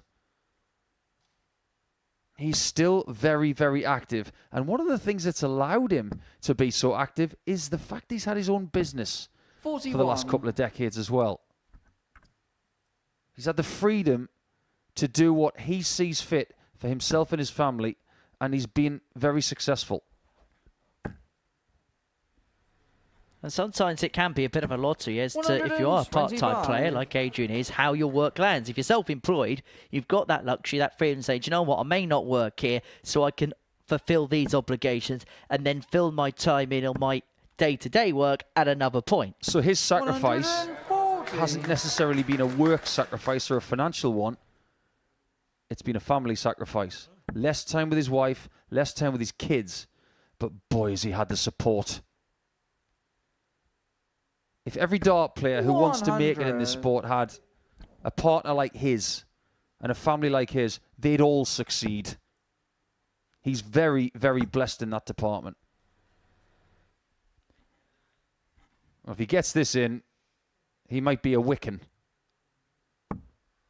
100. And he wasn't far away, but should get a dart when he returns to lead 2-0.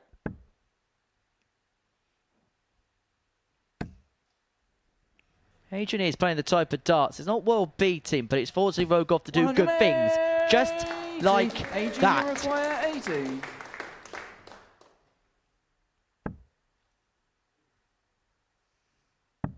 Can he recover on double 11? 58. I'm surprised he didn't take a step Dimitri, back you before that require double 11. 38. He did have to ask what was left. And this would be the type of thing that would be very much in the Rogov wheelhouse. Opponent misses an opportunity, and then he Games on the second steps leg, in Dimitri and Rogov. gets the break back and levels up at 1 apiece. He is actually starting to remind me of Third leg someone. is Dimitri to throw first. Not Adrian, after missing double 11. Game on. But Dimitri is starting to remind me of a very famous Harry Enfield character from the 1990s. The guy that used to always say, "Only me."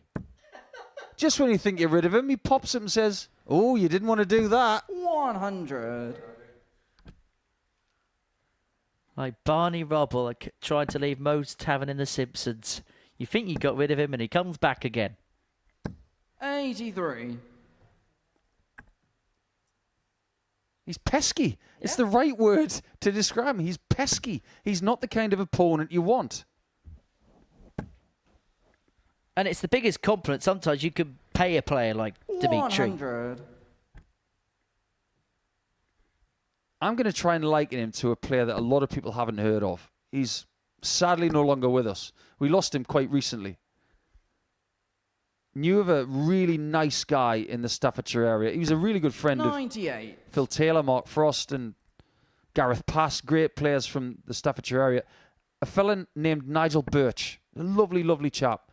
Sadly lost him recently, but when you played Nige, you couldn't get rid of him. He was pesky, he was small, 140. he was petite, but he was tenacious.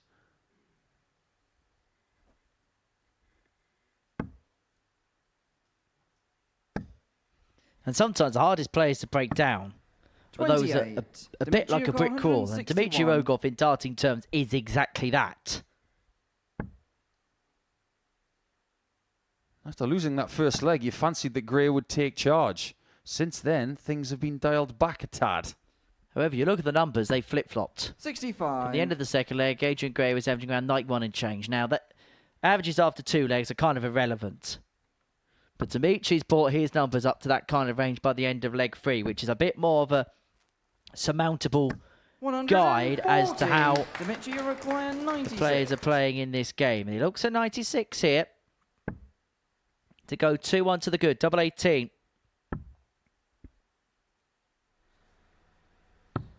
Just very, very good. That's a $15 hold. Now, if you're Adrian right now, do you think it's going to be easier to beat Dimitri or you might Vanden Herik? Game on. I don't think there's an easy prospect in this group now, especially when you're 2-1 down. Dimitri Rogov is the Super Series equivalent of Stoke City 16. Football Club.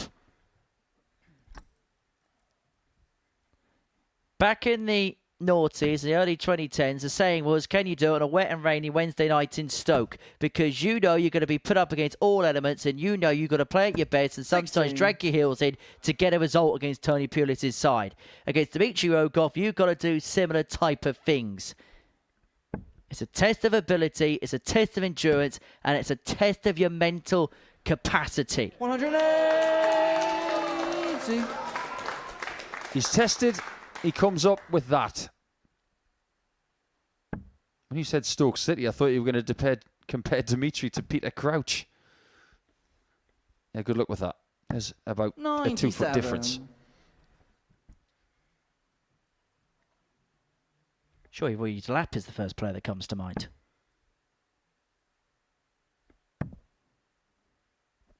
Should be the 18s. 55. It was the right route. He just didn't get what he wanted. But Adrian has bounced back here in leg 4.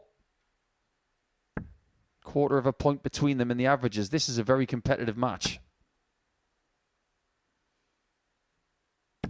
60.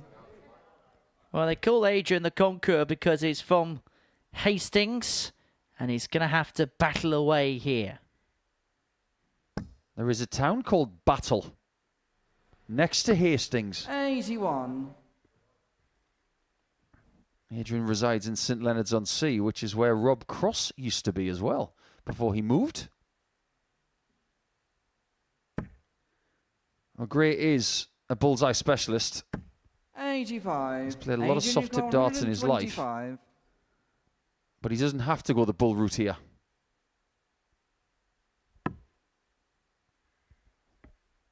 As you say, as a soft tip specialist, no surprises at the bullseye is his first destination, despite the fact Rogov's not on a finish. That's gone really well. He thought that out perfectly. 93. Dimitri. And drawing level is looking very, very likely.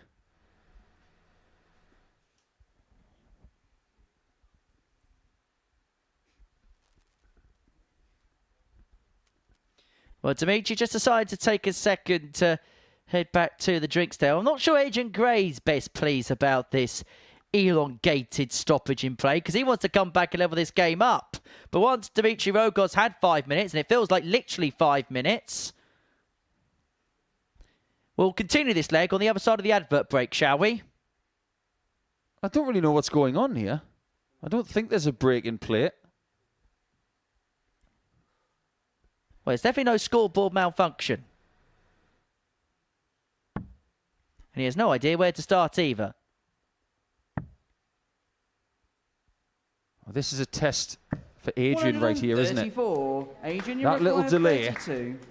means that Adrian has not thrown a dart in over 20 seconds. Didn't make any difference, and that's what experience can do. Well, put it this way. 59 seconds was that turn. First. Game on. Between the stoppage in play and the free darts being thrown. We've seen Danny Lauby win legs in that time.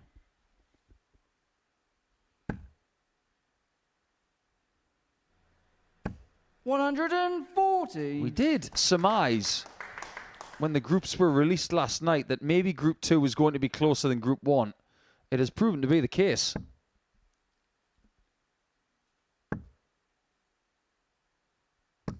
Like Murph mentioned at the top of this game, they haven't met this week. So Adrian doesn't know the rhythms of Rogov, who is playing in his 25th game of the week. He, like Vanden Herik, 94. they've gone the long haul this week. Everybody else has just played one group. Well, Adrian Gray would have played a whole host of players all around the world at any point during his long and illustrious career. But I think I can very safely say that he's probably not 60. crossed paths with Dimitri Rogov prior to tonight. So you'll have no idea about anything about him. And that's with the greatest respect to the world. Oh, I don't think Adrian's played in Cyprus before. He's played in so many other countries.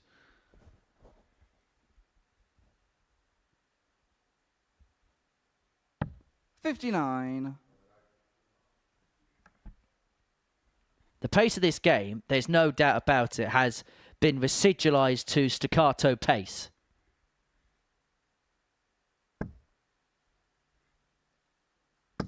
$60. If there's one person in tonight's play who can adapt to slower games, it's Adrian, because he's played against so many Japanese players, so many Filipinos, so many Hong Kong players in soft tip who take an incredible amount of time 60. over single shots. And he's played Scott Mitchell on this stage before, so he'll be used to biding his time. But some players don't get used to playing slower at steel tip. 60. Dimitri, you require 148. This is to have the lead back, and he's got 2 visits for it.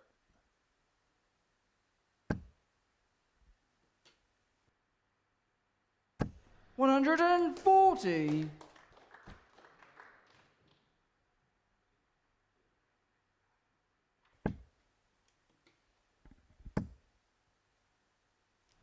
That's a wonderful maximum.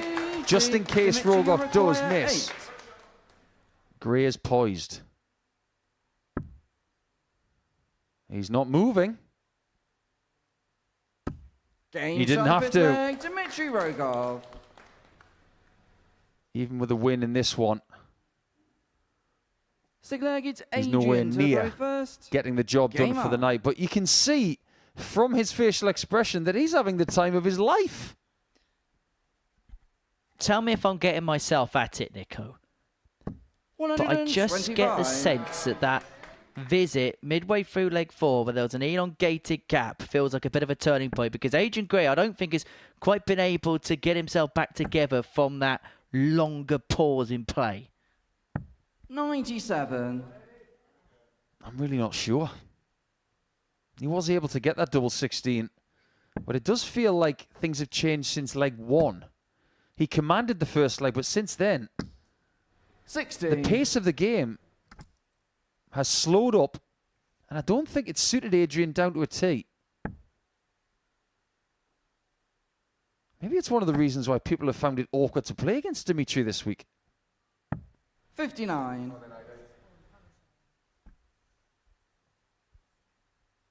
Throwing darts at the board is only half the job. The other half is what you do when you're not throwing.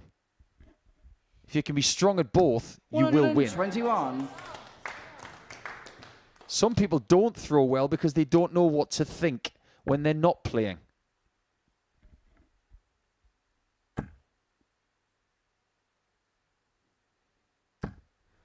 $60. There's so much wrong with that visit. I hate to be that guy, but A, you shouldn't leave 3, 4, 5. And secondly, he should have switched after dart 2. And Adrian Gray is looking to exercise an act of punishment here. And he's left himself on 58 after 12 to take us all the way to a last leg decider. Game which ebbs and flows. 45. And remember, Adrian, you require 58. if Dmitry Rogov wins the last leg decider, there's still a possibility of a 9-dart shootout in Group 2, remember. Double top it is. 38. That was just a little bit erratic.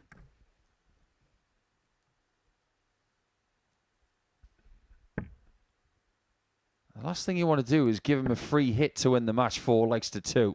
It could make all the 44. difference. Adrian, you require 20. Just get rid of this and then focus on breaking in leg 7.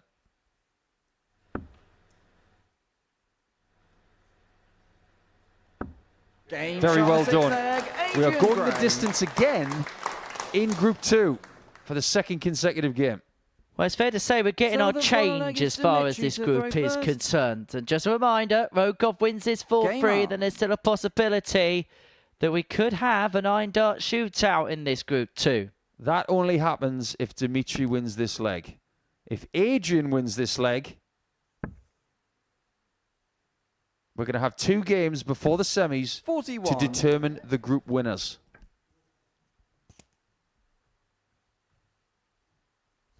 However, that 41 star has given Adrian every single opportunity to pounce right away against the throw.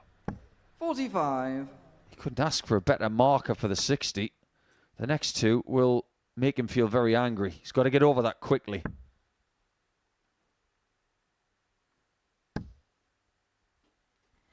Biggest leg, fair to say, of 60. Dmitry Rogov's darting life right now. I don't think you're underselling that. I think you are right on the money.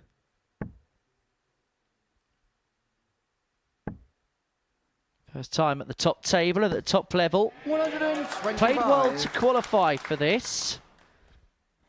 Average 91 and change in his qualifying final. We've been inundated with updates from our Greek friend Panos all week long about his exploits on the Southern European Tour on the 60. ADD, which qualified him for this week. If you are watching Panos, hope you're well, pal.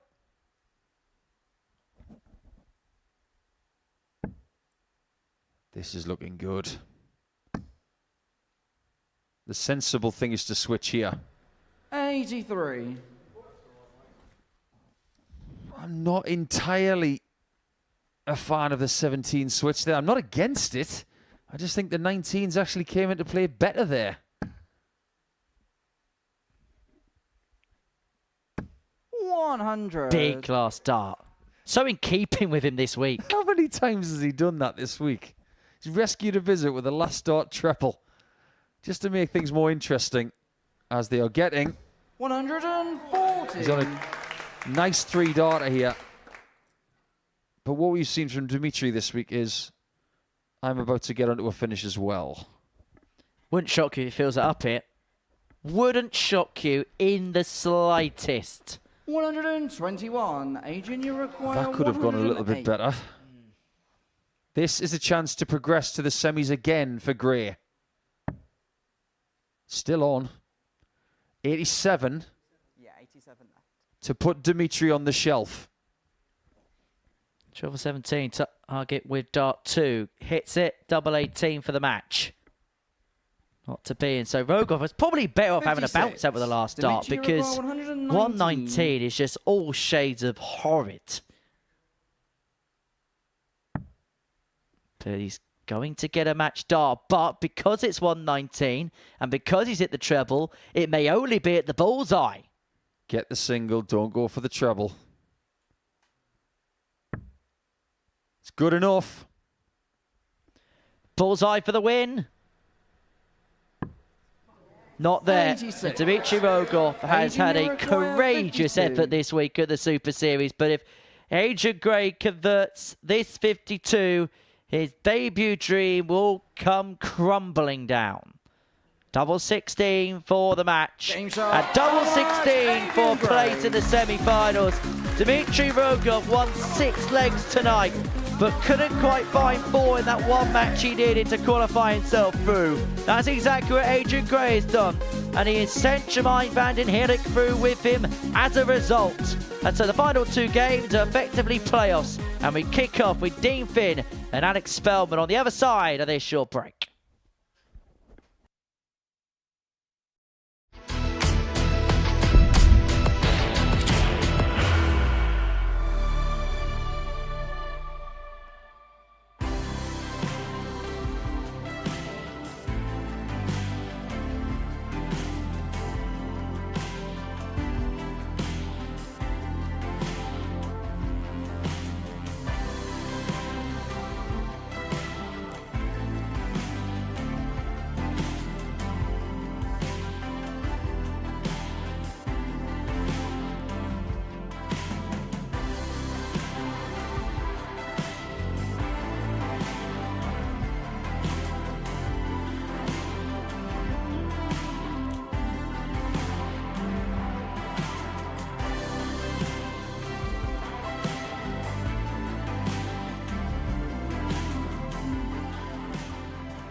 Welcome back. It wasn't to be for Dmitry Rogov on debut. What a brilliant debut it's been. He could only watch as Adrian Gray managed to hit the winning double that sees him go through to the semi-finals. That's that group wrapped up just as it was in Group 1 earlier. There you can see 2 defeats for 2 players in very different manners actually, but it's Kelling and Rogov that go out. So Spelman and Finn going through from Group 1, and Vanden Herik and Gray going through from Group 2. And that means there's only one score left to settle, doesn't it? Win and you top the group. That is the only equation left. Let's go with Henry and Paul. Yeah, cheers, Murph. So, straight shootouts from here on in. It feels like knockout darts, really, from here on in. The winners will have the honour in their respective semi-finals. The losers will have to find a break if they're going to make it through to the final. The winner of this one will kick off first in the first semi-final. The loser will bat second in the second semi-final. As simple as that. In terms of opening performances, of course, both players beat Jamie Kelling. Both beat Jamie Kelling by 4-1 scorelines. It felt like Dean Finn out of the 2, not by much, but was just a little bit more convincing. Average of 85.02, 4 from 7 in terms of his doubling in his game against JK. And he goes off 6-4 against with the throw in this one, Dean Finn. Spelman 1-2 on favourite to win this 99. one. But what did you see from the players' opening games as an assessment so far, Nico? That's a very good question. Because even before tonight started, we had a great deal of experience coming into the final 6 of the week. But now that we're down to 4, we have 4 players who have made the semi-finals before tonight. But sometimes it's not what they're doing on the board, it's how they're 39. striding around the stage. It's how they're reacting to certain things. I'm seeing a little bit of relaxation from both of these guys. It's because they know how to do this.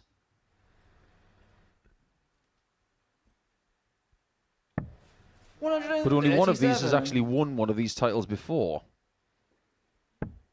In the other eliminator for...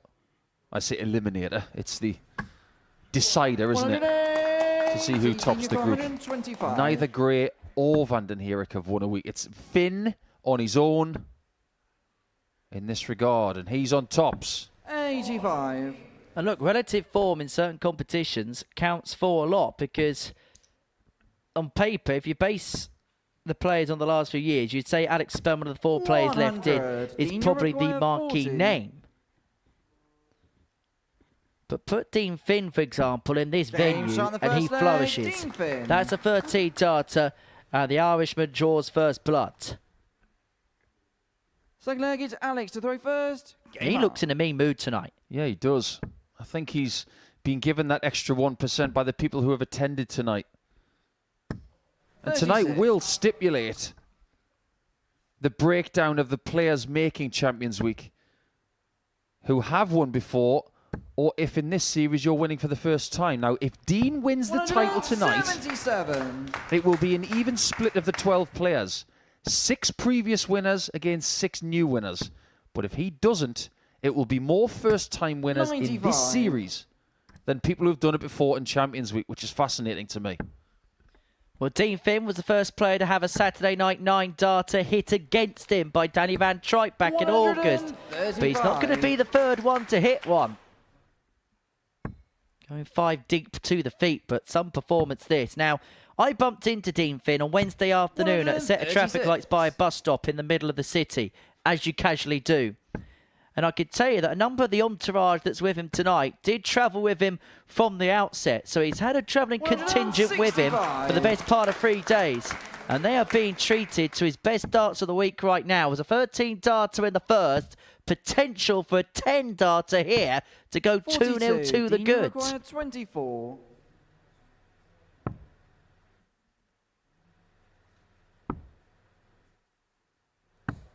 No Wise score. move. The last thing you want to do is leave yourself on 3.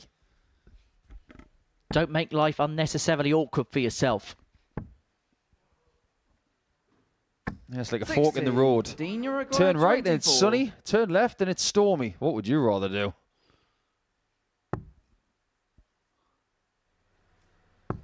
Game shot on the There's no second storm leg. here. It's Dean 2-0 to Finn. Finn. And even despite the missed darts of the double, 13 followed by Third leg 14. is Dean to throw first. 27 darts Game equates on. to an average of 111.33. Alex Spelman has the highest average of this final week of qualification so far, 104.15. That came in signing off his 100. Group A campaign on Wednesday afternoon. Just been tuning into some of our Modus Super Series social activity tonight. 100. And there was a particularly nice picture of Alex in that shirt. It's a bit of a belter, isn't it? That is, I say this as someone who grades dart shirts 97. on almost a daily basis. That is elite. On the subject of elite, 140. just like Dean Finn in the previous leg, Alex Spelman goes 5 deep into the line as well. Quality contest is. Both players averaging in excess of a ton. Do you know what I like about what they're wearing here tonight as well? You can tell where they're 82. from. Some shirts don't tell a story. Spelman, you can tell he's from the USA. You can tell that Dean's from Ireland. That's a good thing. 46. It's a little bit less obvious in the next one because you've got England versus the Netherlands.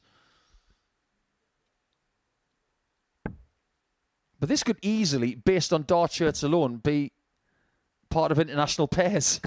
140. Alex, Well, you've it is got Team Ireland that are 135. defending the title in a couple of weeks' time. Conor Heenahan and John O'Shea doing the honours. Spelman did play at the previous edition for the United States 66. alongside Jason Brandon Dean, to you're no required avail. 82. Yeah, Jason's had a pretty good start to his season. Proper player. Winning in Las Vegas. The right thing to do. The bull. Game shot in the third leg. He enjoyed that, Dean didn't Finn. he? He's not doing much wrong in this game. Well, that's some dark, because he had to move over to the left-hand side, and he it's kind of had Alex to to throw loop it over the first. top, had Game to on. float it over the top. It's a brilliant dart, and it's a brilliant performance so far. 107.36 the 82. average, averaging 14 darts per leg, and 3-0 to the goods. Oh, we're learning something about Dean now. He is not a Monday to Friday player. He's not 40. the kind of person who likes to play in a shoebox. He's the kind of player that likes to play theatrically. He likes adrenaline. He plays better with it. 58.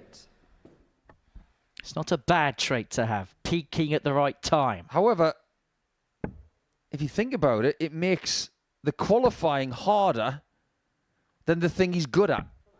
Kevin Pearter used to be like that. He was awful on the floor. He won't mind me saying that because he said it out loud himself. But when it came to stage action, he was a different beast. They're two completely 100. different propositions. Completely different propositions.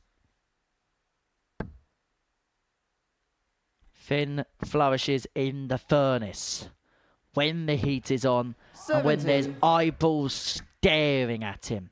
And he has played for the Republic of Ireland, the WDF system. And when you play in a Six Nations 21. for Ireland, that gets passionate. Just a little bit. Not just Ireland. Have you seen the Dutch team supporting each other in the past? I remember Scott Mitchell telling me a story about Cam Crabtree, and they were playing pairs together for England against Ireland. And Cam was giving it a little bit of a 83. big un, and that was it.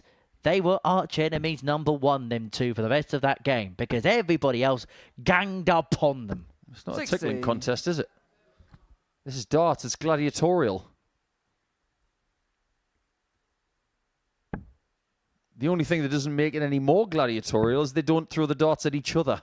Thankfully, there's a dartboard, which they can both throw darts at. I can imagine darts being very popular in ancient Rome. Jimmy Van Ski wouldn't stand much of a 60. chance, mind. Dean, you require 118. Big target, easy to find. Anyway, Dean Finn 118 for the match. Yeah, to see a ton topper tonight, and this will put the cap on what's been a really good performance 78. Alex, you require 120. Not an easy 60 to find.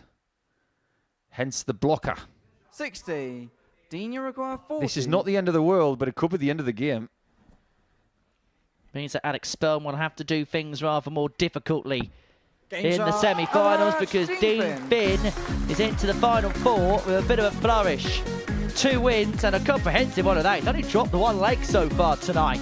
He's got the better of Alex Spelman 4-0. In the end, the average 98.5, but for large swathes of it, it was well in excess of a ton. Didn't even give Alex Spelman a dart and a double in that game. So 4-0, Dean Finn wins that one. A final pool stage match is Adrian Gray against Vanden Herik, and that's coming up next.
Welcome back. A thumping 4-0 win for Dean Finn before the break means that he has won Group 1. Now we move into the battle to win Group 2, and it's a match between Adrian Gray and Vanden Herik. And that previous result kind of makes things a little bit more interesting, doesn't it? Because Alex Spelman is now going to be in a semi-final against the winner of this match. So if that is the favourite, Vanden Herik, then the 2 favourites for the night will meet in the semi-finals and not the final. Adrian Gray, though, will have something to say about that.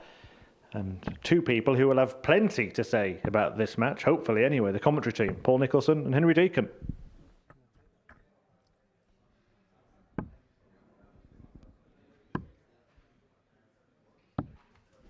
That's what we have to say. Thank you, ladies and gentlemen. First leg, it's Adrian to throw first. Game on. A classic is a classic, Nico. And let's hope this game's a bit of a classic between Adrian Gray and Vanden Herik. Both players 100. getting the better with Dmitry Rogov by 4-3 in their openers. 59. But Adrian, he had to survive a couple of scares because Dmitry really did give as good as he got and put up actually a really good account for himself in both the games. 95. And particularly in that game against the Conqueror, could have got really stodgy for Gray, but he managed to come out the other side. As for Jamai, 95. it was a decent performance, averaged 88.5, 4 from 8 on the doubles. And actually, I thought he kept it together quite well, where he could have so easily have wilted as Dmitry just kept coming back at him. Absolutely right. Showed great poise and determination at the right times. And when he got his chance to put it away, 54. he did it immediately. That shows killer instinct. And that's something he's going to need for the rest of the night. If he wants to win this group, he's going to need to beat the favourite to win the whole thing before Dart was thrown in anger on the stage. But when he was asked the question on Friday, can you win your last game to win Group C? He won the game and the group. 125. Adrian, you got 132. So 1-3-2 for Adrian. 6 Samir doesn't have to chase the bullseye if he doesn't want to, but because of his soft tip proclivity on the bullseye, he was always going to chase a couple of the red bits. And he's left himself rather handily poised on tops when he comes back. Yeah, that was very tidy. Like you said, he didn't have to go the bull route. 59. But one of the benefits of hitting the bull first is that he could hit the 25 in a single to leave this. Plenty of room. And there it is for a 1-0 lead. Adrian Gray. He's actually done something tonight that has ensured, Jamai to throw first. and this just goes to show how nerdy we can be in the commentary box. There are certain positions throughout the week 96. that can win the week. Now, permit me this, because we are in a game where both players are safe. A1, which is the winner of Group A, that's Alex Spelman this week. In this series, A1 has won 4 weeks. Derek Coulson, Graham Hall, Nathan Potter and Jack Drayton. The other positions that can win the week are C1 and C2. Adrian Gray is C1 this week because he won Group C. Jamie Kelling was C2. The other 3 are B1, B2 and B3. The positions of B1 and B2 have won a week in this series. There's only one position of the 6 that can win the week that has not won a week in this series, and that is B3. It hasn't happened because Adrian Gray beat Dmitry Rogov from B3 this week. So that's the only position that has not tasted success. Can you repeat that all over again, please? Just press rewind. 96. We're just trying to find statistically some sort of key to success. But it really does feel like Group A has had the biggest footprint in Series 13. 128. Jamai, you require But maybe Adrian Gray can 120. keep the C1 alive, because that's what Simon Stevenson did last week. He won Group C and he won the week. Perfect guy for the treble. Finds it. Now double top for the 120. And that would have been the first time topper that we would have seen so far this evening. So Adrian consequently returning for 48 to double his lead and to get a break of throw, which would put him in full control of the contest. 14 darter, 2-0 Adrian Gray for the first time tonight. The Grey Army are making themselves heard. Third leg, it's Adrian to throw first. Game on. So he's the Grey Army. After last week, Stevenson was the Green Army because he's from Plymouth. 44. I know what sounds better. It's Green Army in Simon's accent, particularly by Paul Whitehouse. I know exactly what you're on about. 134. No trips to Newcastle, mind. Hey, going to Newcastle's a privilege. But so is coming to Portsmouth 100. to play darts these days. It's amazing how things have changed in this town over the last 3.5 to 4 years. There were people who wanted to play in Southampton when this went to a studio in 2021. But at which point do you think it was where people thought, I want to go there, I want to do that? And I am pretty sure 95. it was the Sunday after Conan Whitehead won Series 1. That's when people really started to change their initial opinions of this format. Because when you see someone picking up £20,000, you think, I'd like a little bit of that. Well, it's a bit more than 20 grand in the next 8 days now. And people view this tournament now as more of a tournament more than they ever have done before. Because I think it's fair to say, when it was back in Southampton and it was the then Live League, we've been around the game and people say, well, I'm just down at the Modus for another week. And that was the mentality. But now people look at it as a legitimate option to win a big, big title. As Gray looks at 164, 2 treble 19s leave the pool, not to be, and so Vanden Herik to get himself back into the contest, looking at 94. Jamal, you require 94.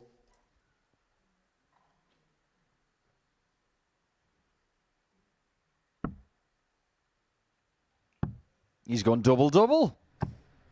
Game shot in the third leg. Jamal Somebody let off the pyrotechnics because that was a wonderful shot from that young man.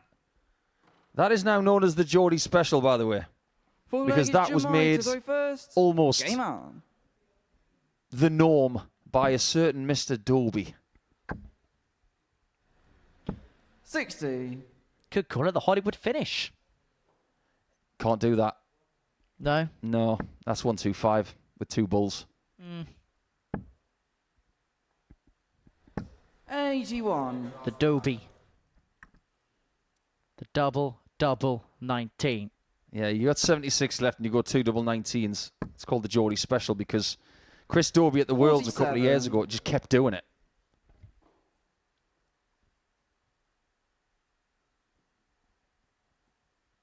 If you go to a chip shop, by the way, and you ask for that, be prepared to get gravy on your chips.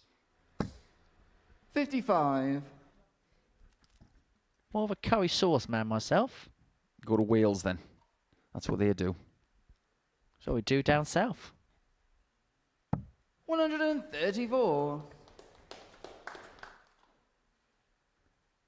Yeah, I think where Adrian's from, Hastings on the south coast, it's east of Portsmouth. If you are watching this from outside the UK and your 60. English geography isn't as sharp as some others, then just keep going down the south coast until you see some white cliffs. 46. Just keep moving along and you'll see the beautiful town of Hastings. It's one of the shortest distances between England and France from there. 65. Home of a famous battle, and if you don't know what year it is, ring up your local insurance company.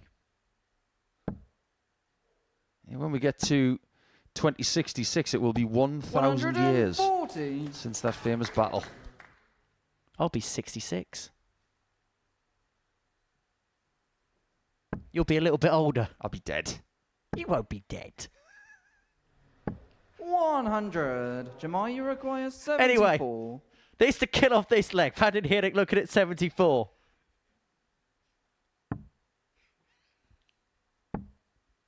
Tops. 34. He's been the master of lobbing the shot over the blocker this week, but that time, not so much. 140 for Adrian.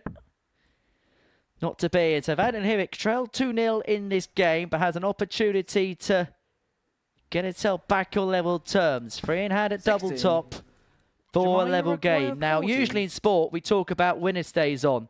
But in this particular scenario, it's a case of loser stays on, because whoever loses this game will take on Dean Finn in about 10 minutes' time. And at this present juncture, we are none the wiser as to who that's going to be. Locked at 2 apiece here between Adrian Gray and Jamal Vanden Herik. Game on.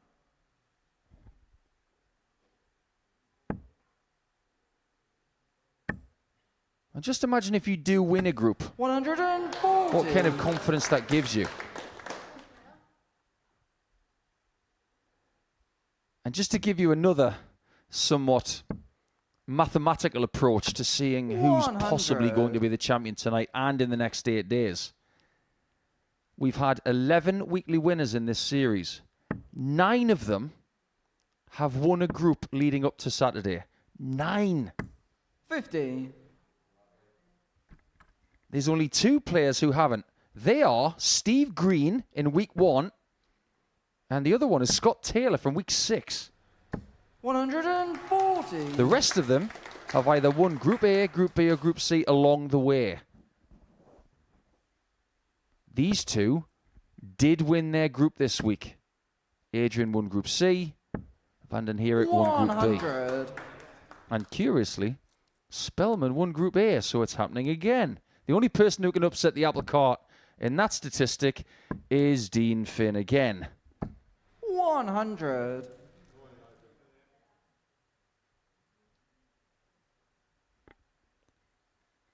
Who loves week 12 as much as bees love nectar?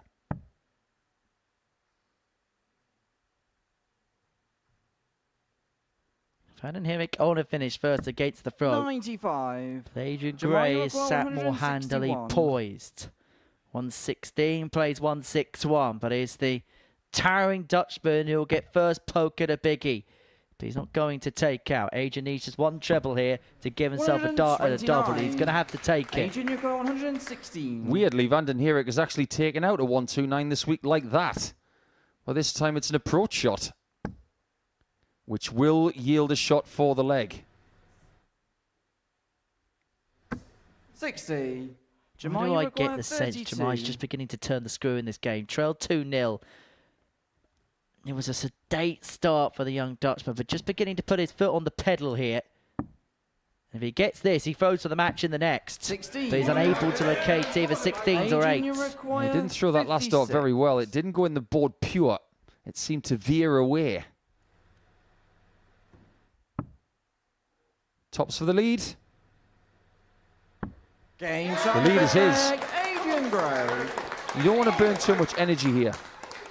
This is to win the group. But don't spend too much energy in this game. You've got to have some reserves because you might have to play 2 more games for the rest of the night. Well, dart 1 sat perfectly for Jamai. 140. Is it going to be one of those groups here in Group 2 where every single game goes all the way? 4-3 Vanden Herik beat Rogov. Adrian Gray beat Dimitri by the same scoreline. And Jamai is trying his absolute utmost to ensure that Game 6 sees 7 legs.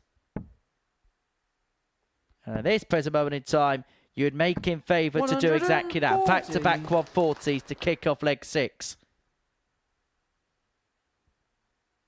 This group has been so much tighter than the other one, hasn't it? The scorelines in Group 1, 4-0 and 2 4-1s. This group, 4-3, 4-3, and it might be 4-3 again. Jekyll and Hyde. 100. Should be 4-3 from here. Vanden Herik cleaving himself on a finish after 9 and a makeable finish after 9. But depending on what Adrian does here, depends on how much Jamai has to take this out. Could look across 94. To the 18s because the 54 leaves Jamai, himself on the big fish. This to take us all the way. 53. This really would get the crowd going ahead of the semi-finals.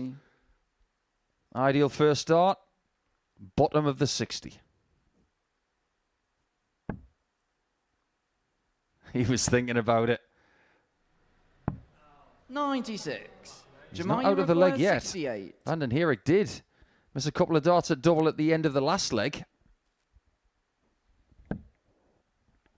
2-4 to take us all the way. 64. Does not go, and so Adrian Gray 74. returns looking at 74 to win it. To win it 4-2 and to have the advantage of throw in semi-final number 2 against Alex Spelman. He's going to have a dart at tops, and what a succulent guide that is. Adrian Gray wins Group 2. Jemai Vanden Herik's going to have to come back on and take on Dean Finn in about 10 minutes time for Adrian Gray. He'll face Alex Spelman in the final 4. And so now our semi-finals are set. That's the tale of the tape from our final group match. Coming up after the break, we'll have studio analysis from the Pluto TV gantry.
David, representing Team Kenya alongside Peter and Shuri, how much are you looking forward to that?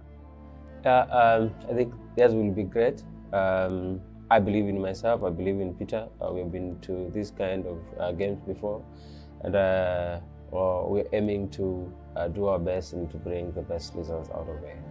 And I think we all hopeful we will be the best player on that tournament.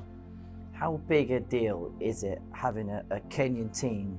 No, it's a quite a big deal, especially in East Africa, not only for Kenya, even for East Africa countries. Because now we have set the pace. Now they want to be also show the case they can still, because we have good players from our neighboring countries. We have been competing. What would it mean for Team Kenya to win the international pairs? It will be very big and very helpful for, it will mean a lot, especially for Kenya and East Africa countries. Things we're hoping they are going to change players who still don't believe Africa players can play a good game. Now I think they are going back to board and represent their country, and I'm sure we are going to win. Or why not?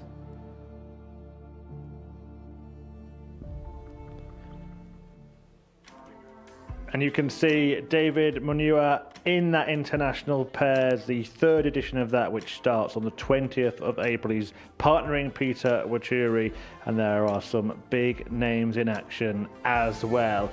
He did play this week, David Munua, and he has made it to Saturday night at the Live Lounge. Why not, David? He's watching on in the audience this evening. And David Munua, great to see him here. Well, back to the players that will be on the stage or have been on the stage this evening, and this is what's happened so far. Two heavy defeats for Jamie Kelling, unfortunately for him, meaning Alex Spelman and Dean Finn went through from Group 1. Then Finn beat Spelman 4-0 to win that group. And in Group 2, Dmitry Rogov, well, he was close. 6 legs he won tonight, but he lost both of his matches, meaning Vanden Herik and Adrian Gray went through, and it was Gray who got the better of Vanden Herik in their group title, if you like, deciding match. That means the semi-finals are set up as follows. It's going to be a meeting between Dean Finn and Vanden Herik in the first semi-final, and then Adrian will play Alex in the second. And Paul Nicholson has joined me in the studio to reflect on what's happened and maybe predict what might happen. Paul, what's your overall assessment of the night? It's gone with the phone book, I think. Adrian Gray's just been patient. Has he played sparkling stuff? Absolutely not. But he knows that maybe when it comes to the semi-finals, he's going to need to find a little bit more explosiveness. Vanden Herik did enough. I think they're going to be very happy to see the back of Dmitry, because he's been someone who's been causing trouble all week for lots of players. And now they can just free flow it instead of playing a slightly more glacial type of darts. I don't mean that in a negative way. People can play at whatever pace they want, but I just get the feeling his brand of darts doesn't suit a lot of people who've been here this week. As for others, we've seen Dean Finn step up, and that's been nice to see. And he said he would. We'll come on to him in a moment. Alex Spelman, though, the other player through from that group, he started very, very well for Alex, and he's played well all week. Can he dust himself down after that defeat? Yeah, I think he can. You look at the way things have gone for him tonight. He's done a lot of great stuff in the first 3 days of the week. He gets off to a wonderful start against Jamie Kelling, establishing a 3-0 lead. He could have had a 4-0 victory. He gets a nice, tidy 4-1 victory. And then by the time he comes back to the board, he's already through. So it'll feel a little bit weird to him, because some of the trials and tribulations he's had on Saturday nights before, it's been really hard for him to make the semi-finals. Tonight, it couldn't have been any easier.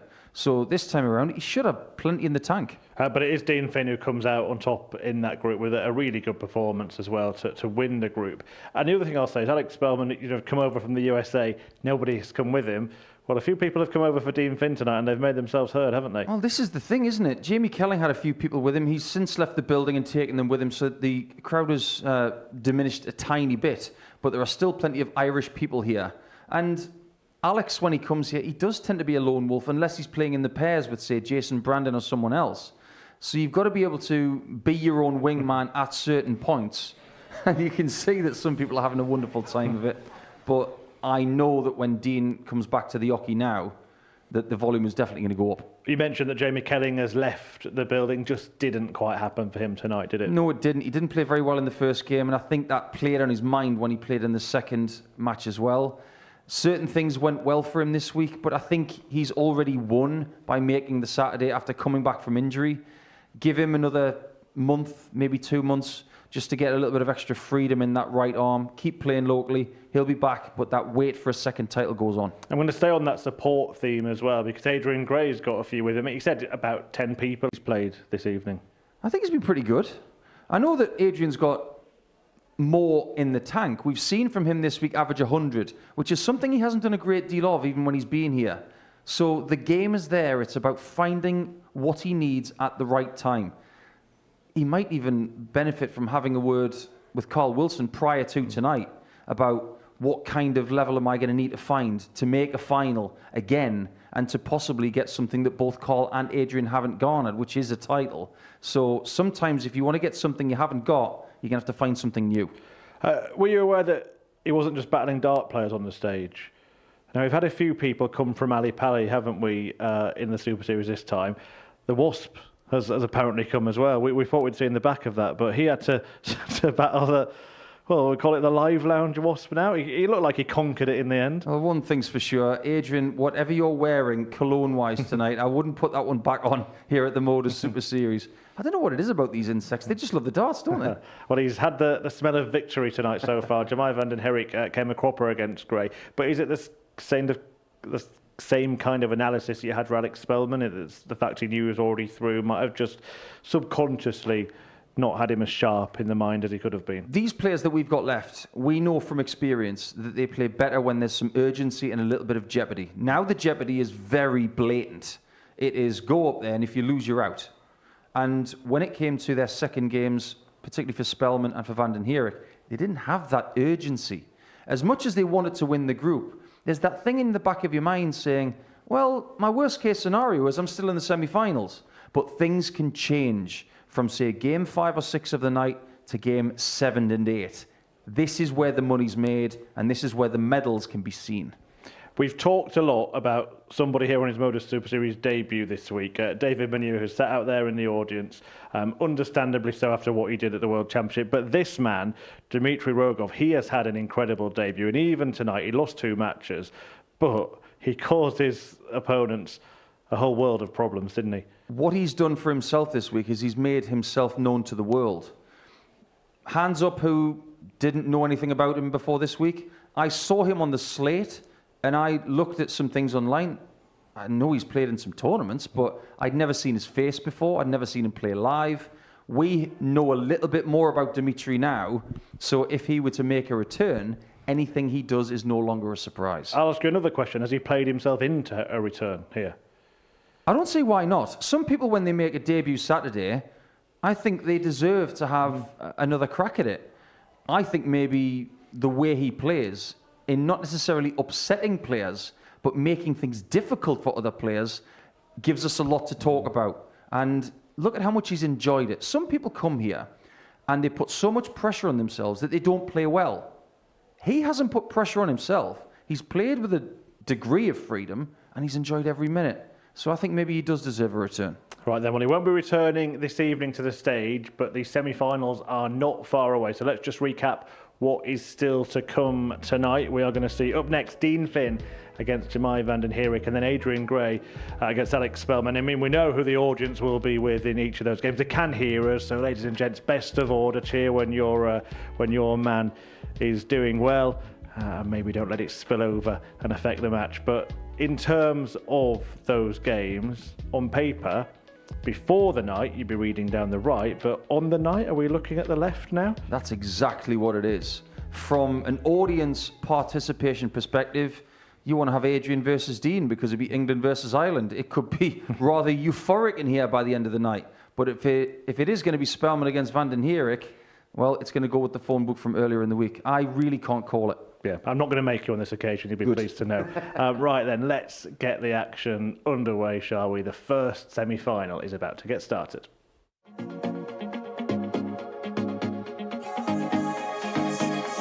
Proper play. Winning in Las Vegas. The right thing to do. The ball.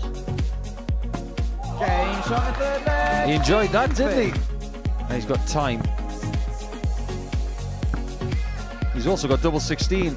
Game shot. He's also got 2 points. Vanden Herik.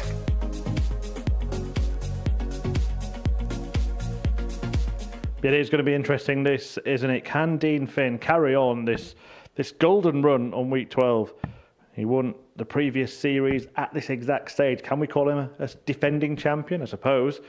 Will he be making it through to Champions Week? Or is the favourite for tonight going to come good? Vanden Herik, his finals night so far has kind of mirrored his week, but he did come good in the end. And is that going to be the way it plays out for the Dutchman? The first of 2 semi-finals then about to get started. Finn against Vanden Herik in the company of Nicholson and Deacon. Thank you, Murphy. So 3 more games left of Super Series 13 until we get to Champions Week, which begins on Monday morning. Dean Finn looking to make it back-to-back appearances there. The 28-year-old from Waterford in the Republic of Ireland. Quite an apt name because it's been nothing but raining there since he's been in the United Kingdom. Up against Vanden Herik, the 23-year-old from Alblasserdam. And quite frankly, he wants to go one step better than he has ever done so before. A former weekly semi-finalist. Can he make the next big jolt into the finale here at the Live Lounge in Portsmouth? Once again, it's an Irishman which provides his challenge at the finals night. Dean to throw first. Last time out, it was Shane McGurk that was his kryptonite. This time around, Dean Finn is the man that separates Vanden Herik from a maiden Super Series weekly final. And so the stakes are high. 60. And we now know that the winner of £25,000 is going to be between 14 players. The 11 that are qualified. 125. And the 4 that are left here. That makes it 15. But anyway, let's move on. But from 15, we've got to get to 1, Nico. 100. Well, it's a really good point because 129 down, 15 to go. The one thing that is really starting to jump off the page for me tonight, and Murph put it so well just now, if you were going to pick a final tonight, you probably would have said Vanden Herik versus Spelman. But the form guide tonight is with the players that they're playing against in the semis. 140. Dean Finn is averaging 91.5 for the night. That is 11 points better than all week. That's an alarming statistic. And he's up against a player who is continually averaging around 88 for the week. So he's been consistent compared to what he's done Monday to Friday, but Finn has gone up more than 10%. 57. Jamal, you require 136. That cannot be ignored. So 136 for Vanden Herik to take the opener. And importantly, this would be for a breaker throw. Yeah, good luck with this, Dot. If you want to hit treble 20 here, you need a winch.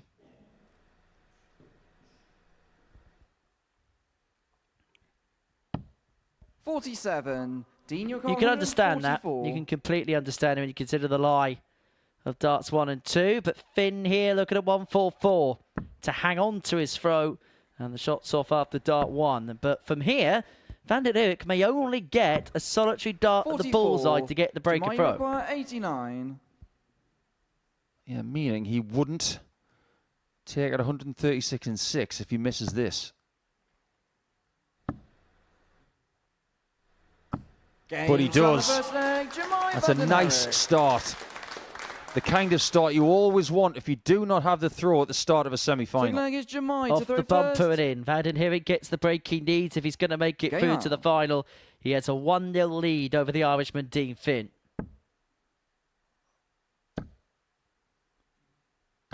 Magnificent. Had a maximum in his first game. He didn't have any in his second game against Adrian Gray.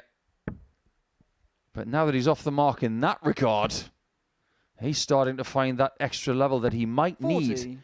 And the key to success here in this match for Vanden Herik is to keep Finn away from the doubles, because tonight he's 47%.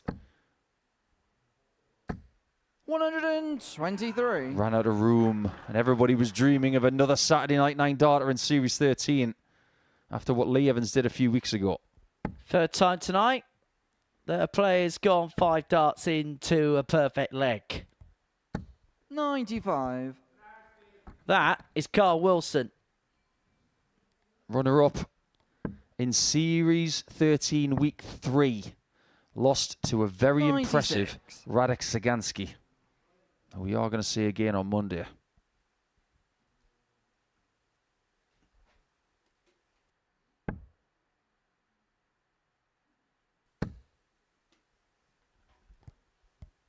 $54. Vanden Herik here has this game exactly 102. where he wants it.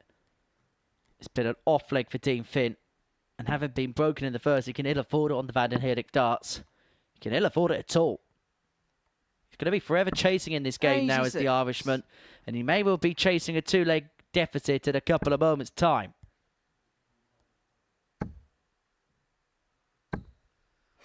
$85. Dean needs his support 16. to stand up and help him right now because this is not going very well.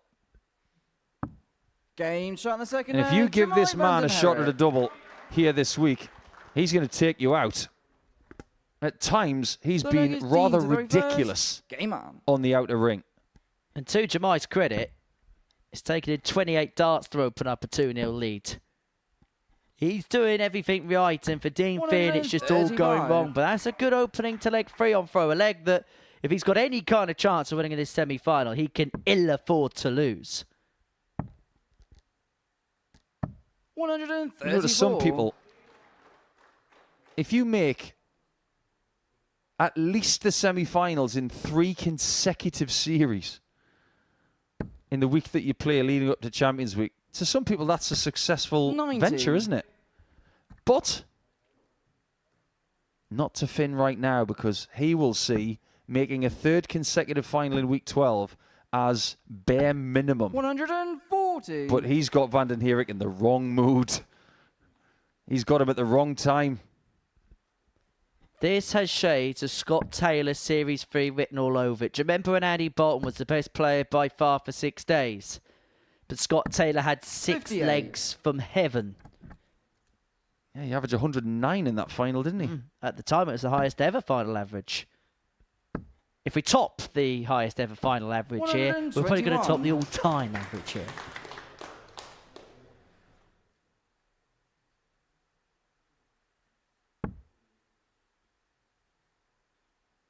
Ironically, if Jamai is to hit the 106, his average is going to go down. That's how well he's playing.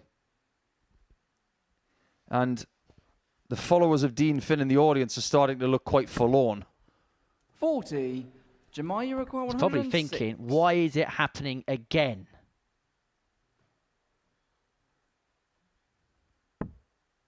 Treble 18. He has missed a secondary treble this time. 58. But Finn can do nothing. And this is for a double break. 48 for 3-0. 41. And to a lot of people in the audience, this is looking academic. But only if this goes.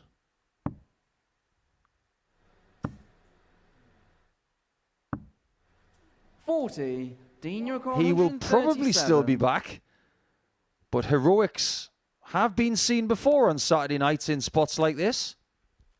He really does need an act of escapology, but he's not going to find the 137. And just having a look at the numbers, Jamai Vanden Herik here is playing as well in this game as he ever has done in any kind of recorded match that we have of him in any kind of system anywhere.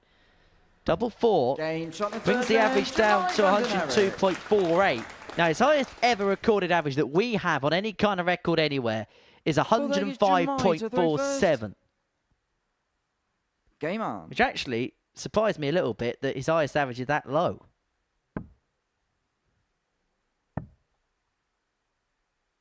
$93. He hasn't even been around that long. In modern terms, he's a late bloomer at the age of 23.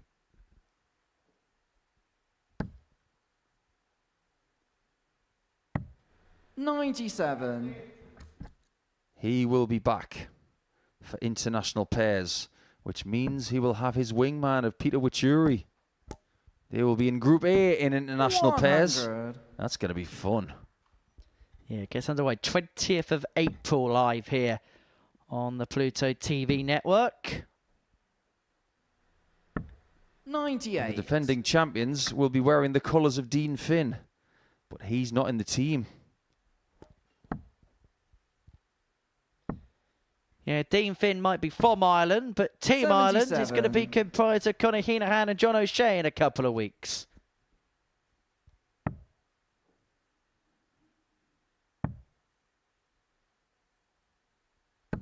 86. Seems to me like Dean saved his best starts for that second group match. He averaged 98.5, and he was really good.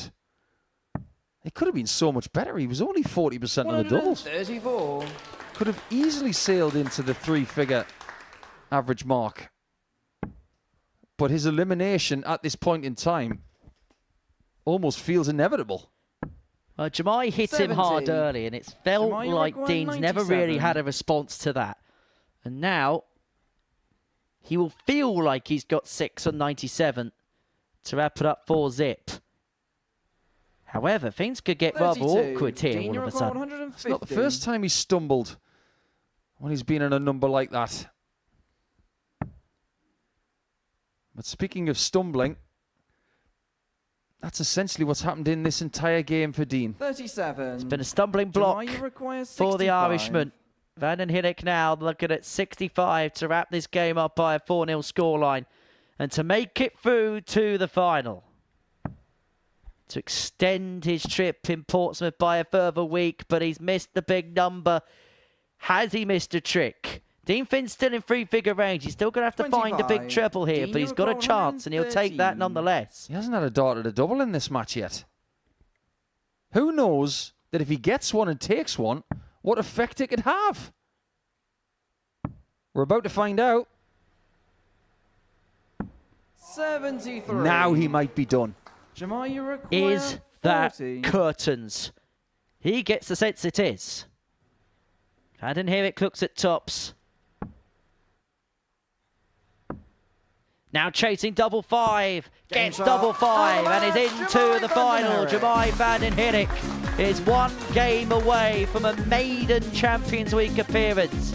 He brushes aside Dean Finn by 4 legs to 0. He got off to a quick start, 28 darts in the first couple of legs, and it just felt like Dean Finn deflated as a result of it. Jemai Vanden Herik, the first player through to the final. Who he's going to face, we're going to find out in a few moments' time as Adrian Gray takes on Alex Spelman.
Ball for 128. Come on from Willie Borland. Another really good leg from Ben Rob. 180 is hit. He's going to work his way in. And that's exactly what he does. This is for Simon Stevens' qualification. Stevenson tops it is. Gone for Stevenson. It's a great first start. Single 19 for tops for a 116 and a 4-3 victory.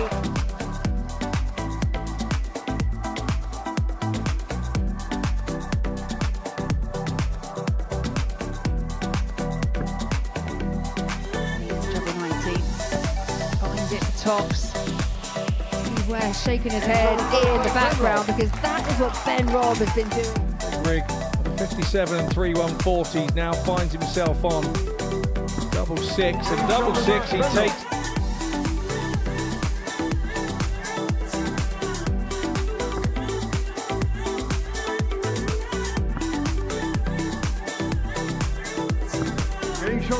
Well, the miscount didn't matter. Shown the mark, Simon Stevenson.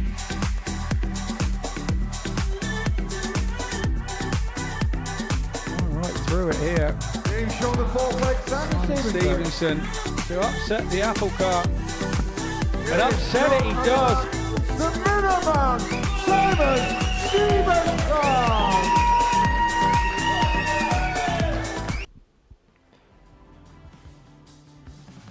Simon Stevenson, the latest name on the Roll of Honour for Series 13, and of course the latest name to book his spot at Champions Week. We will find out in a couple of games' time who will be completing that list, and what a list it is as well. It all gets underway on Monday with those 11 players and one more. And one of them that's hoping to be there is through to tonight's final already. That is Vanden Herik. What a win against Dean Finn. He just won 4-0, then he lost 4-0, Dean Finn, to Jamai, who really upped it for the semi-finals and books his place in the decider. The second semi is about to get underway, and it's Adrian Gray against Alex Spelman.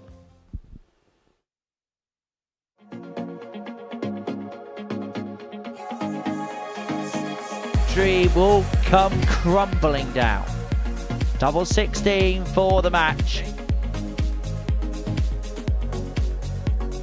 How relaxed he's feeling. He's had this game in the palm of his hand from pretty much the first start, pretty much from the word go. And if he finds this double 10 here, he wraps it up by a 4-1 scoreline.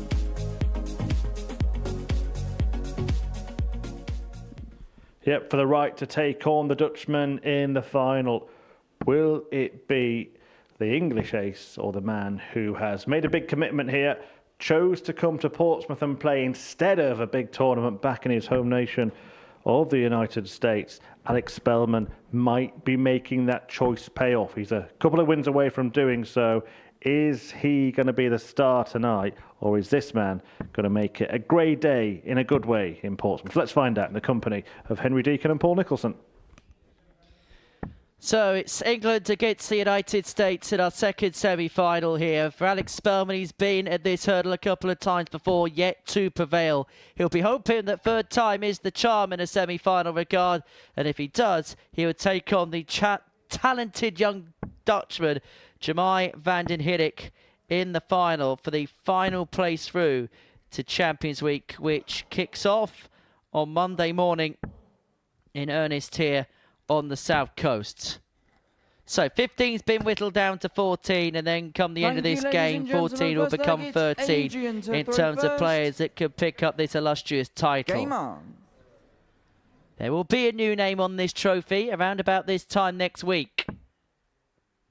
Someone will reign under the confetti, but to be there, you've got to qualify first. 25. And that is in the forefront of both of these players' minds. Two players that have come close without tasting that winning cigar, but who will see the live lounge be their Hamlet tonight, Paul Nicholson? Spelman with his 5th 180 of the night. So that department's working pretty well. 100. Now, these players have been remarkably consistent throughout the night. Gray has averaged 88 in both games. Spelman has 46. averaged 82 in both games. The big difference in performance levels, though, Gray 57% on the doubles for the night. Spelman only had darts at double in one of his games. 140. And he was only 4 from 13.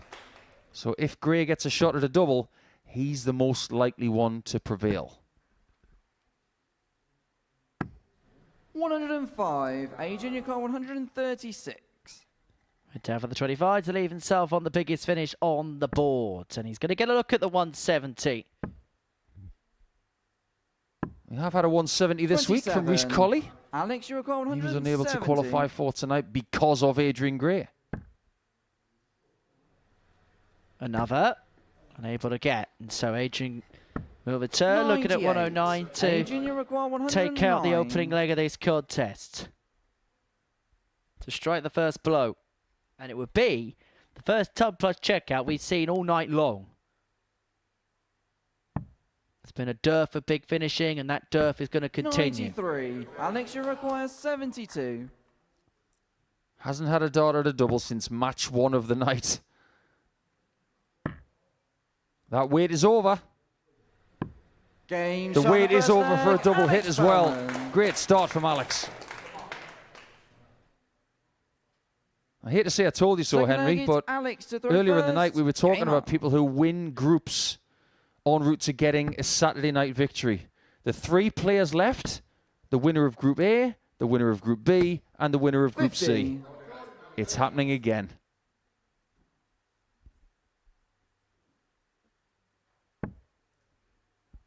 Yep, A1, B1 and C1. 135. All into the final 4. But who's going to be the last one? The final one standing. There's a little bit more noise in this game, isn't there? Because 59. Team Grey are letting their guy know that they are there. I would assume that will help him. If it wasn't going to help him, I don't think they'd be here in the first place. 95. If players don't want to be supported, if they want to go solo, they usually tell their friends and family, stay at home, watch it on Pluto TV. But if he feels he's going to get something from that support, 59. he'll say, get your tickets, come down. I could really use the volume.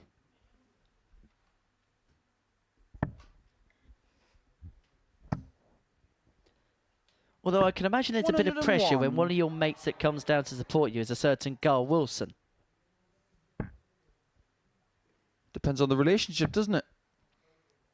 Some people might say they're rivals. 96. Adrian, But you got maybe 170. having a rival in the building is a good thing because it spurs you on. Sometimes you just need something to get that blood pumping a little bit, 58. to get that adrenaline going a little bit.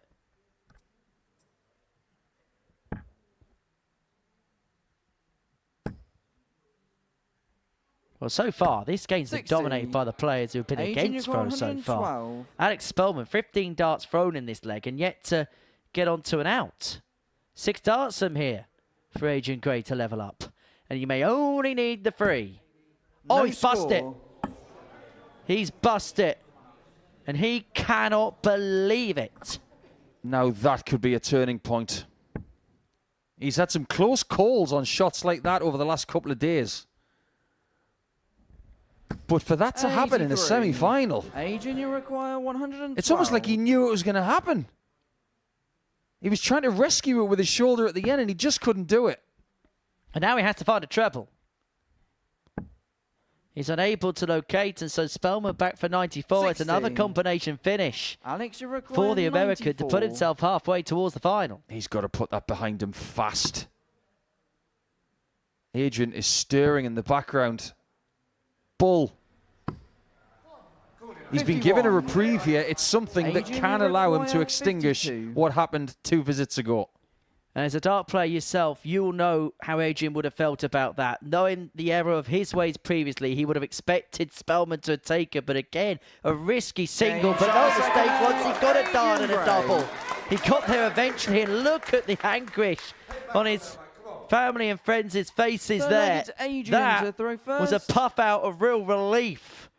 Adrian Gray did it the hard way, but he's got himself back on terms. 1-1.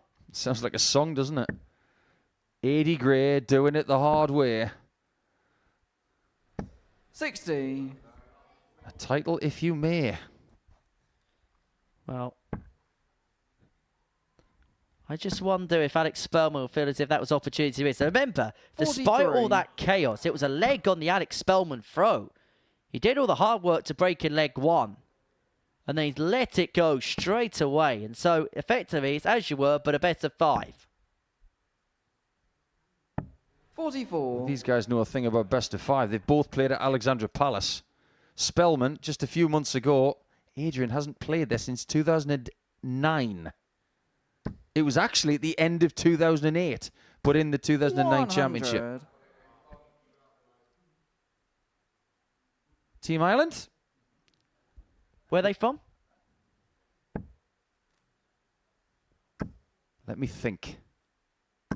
100. I wonder who they think's going to win now that Dean Finn is eliminated. He's in the audience, watching along with his friends and family. The pressure is firmly off now. He's not coming back for Champions Week this time. Someone is going to get their first crack at it.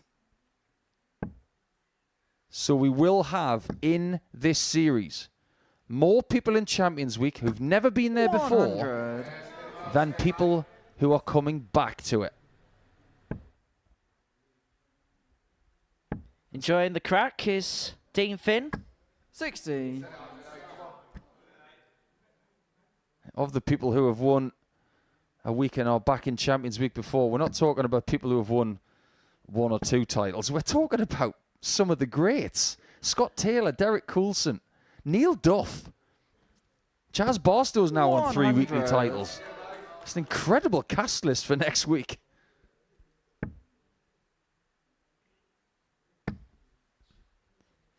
And Chaz Barstow, who hasn't touched a dart since winning his week, because he's been on a cruise and his darts have been left in this building ever since. Ah, he's doing the Andy Bolton trick, is he? Win a week, go on a cruise, come back for Champions Week. That's what he did too. I hope he has as lovely a tan as Andy Bolton did. Double 12 for Adrian Gray to open up a 2-1 lead. And that could be a pivotal moment. He's on the board, he's in front. And he's halfway towards the final. He's showing a little bit of bounce back ability here. Since that bust shot of 112, what has he done? 140. Pretty much everything right, albeit after Spelman did miss a key bullseye for a 2-0 lead. But sometimes in this sport, you have to be a little bit reactive. Okay, you always want to be proactive, but if you're not playing well, you can sense a bit of weakness of an opponent, and then you can jump all over it. So be it.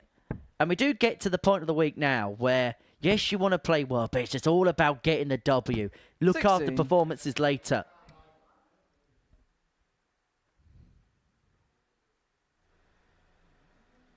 That man has travelled so far to be here again. He doesn't want to fall short of a final again. He's a 2-time semi-finalist. The more this happens, the further away that title will feel. 100.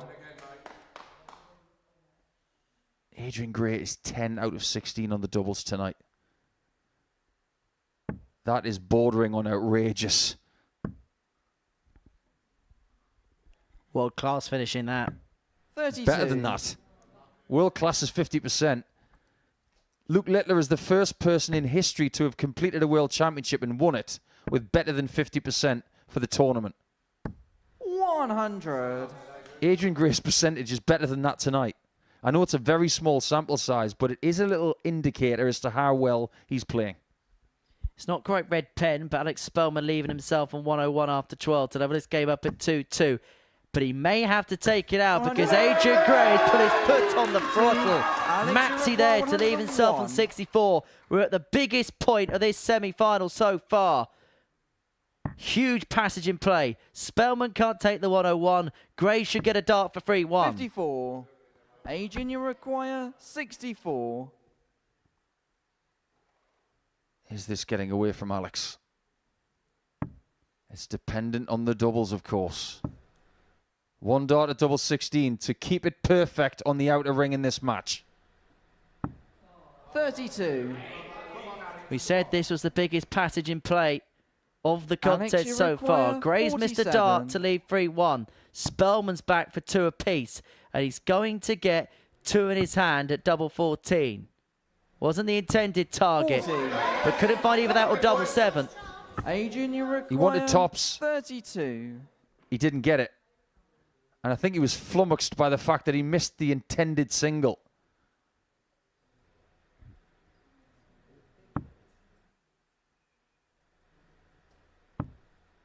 One dart left. Double 8. 24. First time he's fluffed his lines with 3 darts in Alex, hand. you require 7. Opportunity knocks. Opportunity knocked, but nobody was home. And now the ante inside the live lounge has gone up a little bit. The noise level's gone up a little bit. Huge moment. Adrian Gray gets a Adrian, third you crack require at a 8. 3-1 lead. The anxiety levels have just gone up as well.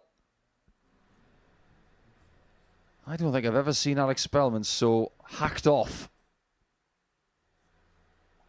Right in the middle of double 2. He's 1 leg away from another final, and the last time he was in a final, he lost to a Dutchman. Fifth leg And there's is a Dutchman Adrian waiting. to throw first. And look at Spelman at the table. It's almost as if he knew. We Game speak up. so often about great legs and great darts, but for Adrian Gray, a 20-dart breaker throw might well be the most important part of his night so far, because he now is throwing for a place in the 91. final after his opponent spurned a number of opportunities to level this game at 2-2.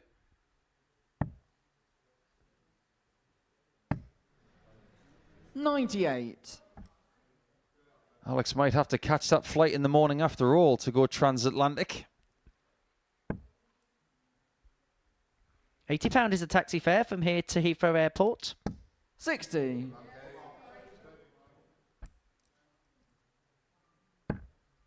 And it looks as if it may not be the day of the Jackal after all here, the live lounge in Portsmouth. But he is going to 140. persevere. And he is going to press on. But Gray here could potentially get this match wrapped up in 6 if he's perfect with the next half dozen darts.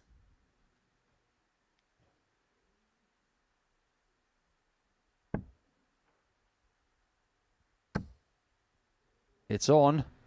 100. The albatross is on. The perfect scoring visit, followed by the perfect scoring finish. 5 treble 20s and a bull 38. to win a semi-final would be a Adrian, you dream. require 170. And if he wanted to, could even go full David Pallet and set it up. We'll never know if he's going to do that. But what he has done is set himself up in tow to 58. toe the Oki in the final against Vanden Herik. He's not done yet, but he needs big stuff. Interesting call. 145. He went away Adrian, from the you max require 112. to leave a slightly easier out that does not include the bullseye most of the time, but this is match point. It had to be 112. He busted it earlier on. He's not going to take it out to win the match. Alex, you Now, require that 80. tops has been rather helpful because it's left himself on 32 if Spelman cannot convert. And it's going to have to be 25 and bull here. Bullseye to save the match. Bullseye not got. And so 37. this for Adrian Gray for the final. Adrian, you require 32. He has missed a few darts at double 16, but he only needs one more for one more final.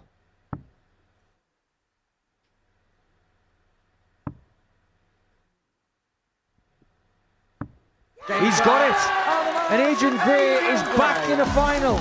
This time it's in week 12, and it could be redemption for the conqueror, who will take on another Dutch young man to get that elusive first weekly title.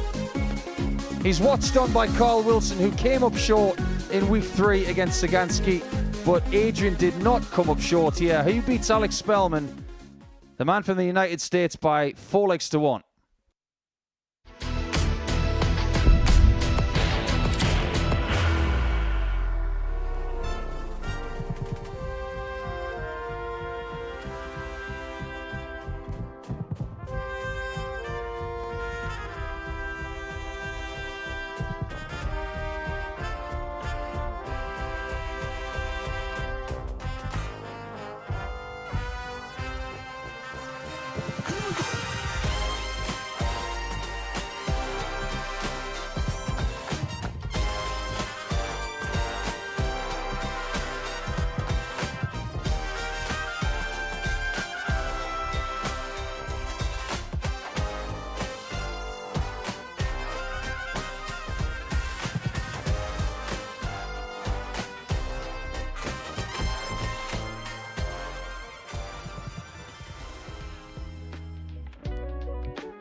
Right in the middle of the bed for double 16.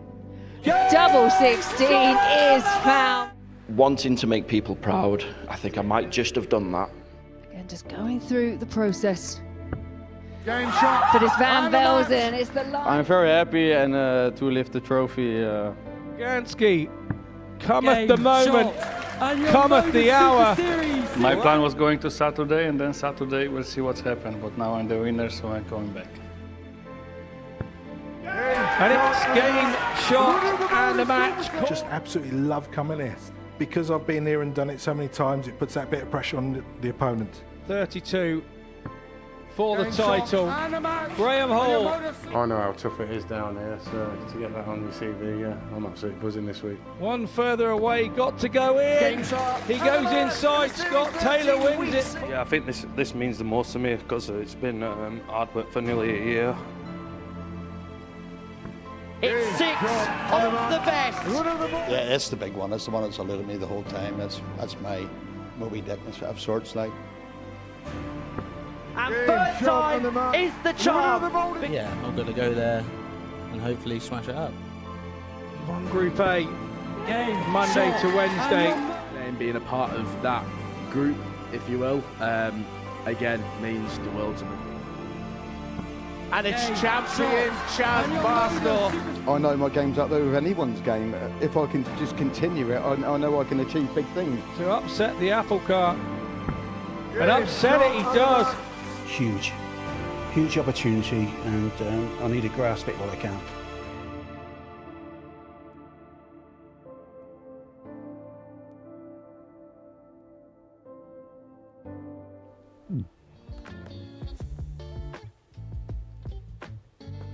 Yeah, it certainly does start on Monday, and there will, potentially be a new name etched on that trophy. Scott Taylor, of course, is looking to win it for a second time, and he doesn't yet know what group he is going to be in. Neither does Graham Hall. All will be revealed at the end of this evening, but they are the groups for Champions Week, with the exception of the players in blue who could move, and of course that to be confirmed is whoever wins tonight's final.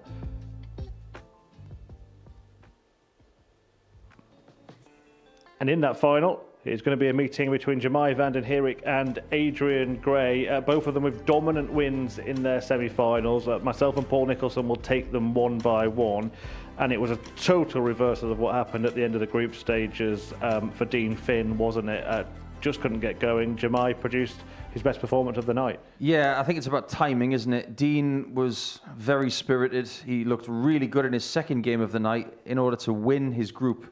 But it felt like he left that game on the stage and he wasn't able to recover after a pretty tepid start.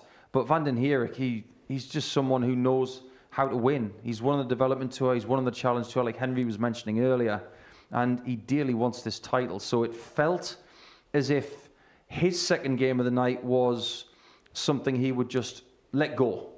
He wanted to win it, of course, but he was eagle-eyeing the semi-finals in the middle of that match. You could just tell. He was leaving something out there so that he made sure that when he came into the semi-final, he was ready to move forward, and boy, did he. For Jamai, is it just a case of the cream eventually rising to the top, and is he peaking at the right time? Seems to be the case. At times this week, we've maybe not seen the best of him, particularly in Group A. A lot of people thought he was going to win that group situation because the last time he was in Group A, he did just that.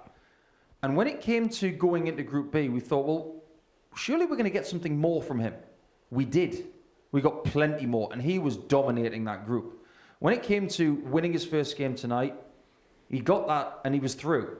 Then he's put the brakes on just a little bit, but when it came to the crunch for the knockout match, we found a little bit more. We're starting to learn more about this kid. Yeah, and we learned that it would mean a lot to him to win the week and make it through to Champions Week, as he discussed with Henry Deacon a little bit earlier on tonight. We had a conversation on the balcony, didn't we, earlier on this week, talking about your start to the season and how difficult it was to replicate 2025 for yourself. Do you feel like this week has been a step in the right direction for yourself? I think the way I played, for sure, yeah. Confidence is there as well. When my opponent is on a double, I can still hit mine. So it's good to know that. In terms of tonight, I know you've knocked on the door a couple of times in terms of winning a weekly title. How nice would it be to eventually get that trophy? Oh, it really would mean the world. Right now I have my girlfriend with me as well, so it's going to be extra special for me. So hopefully I can get it over the line as well. I wish you all the very best. Go well tonight, Jamai. Thank you. Yeah, and he's only a match away as well. I mean, is it as simple for him as if he replicates that kind of performance, then he will be here next week? I'm not sure about that. I remember vividly Adrian's previous final against Marvin van Velsen. There were ups and downs in that game, and I think this is now about winning situations. He's won most of the situations he's been in this week, but now those situations are not 20 minutes long. It's not a daily campaign. It's about winning a moment at the right time. We've seen that from his opponent in the final. It's a question of whether he can replicate those moments enough. Let's talk about Adrian Gray then, because, look, he got through, I'm going to say comfortably because of how comfortable he was after the first day in qualifying for finals night, and he's been decent on finals night. He's got a lot of support. He's trying to take that next step, having been a runner-up before. Is it kind of all aligning tonight, do you feel? Yeah, but it felt like it was aligning the last time he was in a final. We were talking about the same subjects. If you want to be in Champions Week, you're going to have to do these kind of things more than once. He is a very self-confident man, but deep down, I think there's a little bit of hope in his game. There needs to be a bit more I am going to. So when he bust the score in that semi-final, Henry and I looked at each other as if to say, is that going to be the moment that makes him just doubt himself a little bit? But maybe playing against Carl Wilson and all of these other people in the southeast of England over the last few months has just sharpened him up, maybe on the dartboard, but also mentally. Because I've seen him wilt after bust shots like that in the past. He's a very good leader. He's a good captain. We've known this in steel and soft tip over the years. But when he's a solo player, sometimes he doubts himself. But that reversal after busting the shot, that tells me that he's just a little bit further along than he was the last time he was in a final. What we just saw there, that healthy support that Adrian Gray's got with him, is that a secret weapon? Or could it be added pressure now he's in that final position again? I think it's necessary. You look at some of the tournaments he's been to in the past, they're always there. When he's in a Saturday night, they're always here. It's as if he has the conversation as soon as he qualifies, I need you here. And that is what people need sometimes. You look at people on the Pro Tour. Who's always there for Luke Littler, his parents? Who's always there for Keegan Brown, his wife Roz? Some people don't like support because it adds pressure. But some people like Adrian, they need their team. Yeah, and they will be staying the course this evening, of course, because he is in the final and it is all set to take place. That is what they're playing for, and this is how they line up. Vanden Herik against Adrian Gray is about to get underway in about a minute's time, actually. Jamai's won the ball, by the way, a small edge, but in this short format, an edge all the same. What kind of match are you expecting? Both of them have had incredible spells on the doubles over the last couple of days. In particular, Gray tonight. If he scores heavily enough and gives himself 10 darts a double in this match, I expect him to win. However, if Jamai is going to be in that kind of form where he can bag 3-4 maximums, he might limit the opportunities with having the throw. That's where this game's going to be won and lost. I said Vanden Herik at the start of the night. I'm not going to say it because I'm being stubborn. I just believe winning that throw, it will allow him to have maybe 1 or 2 more visits in the match, which could be crucial. This week 12 spot as well. Champions Week starts in just over 24 hours from when this final finishes. How do the players sort of not start half thinking about what I'm going to do if I'm in Group A? How do they put all that to the back of their mind and just focus on winning the tournament in front of them? It's actually a lot easier than you think because you aren't in Champions Week until you hit the final double.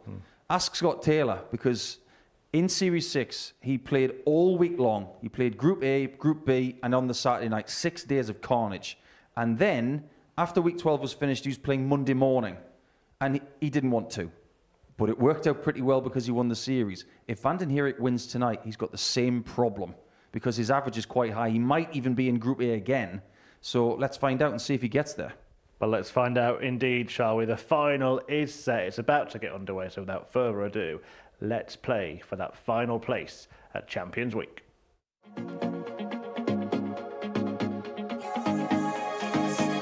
36 and 6 if he misses this. But he does. Win a week, go on a cruise, come back for Champions Week. That's what he did too. I hope he has as lovely a tan as Andy Bolton did. Double 12 for Adrian Gray to open up the 2-1 lead.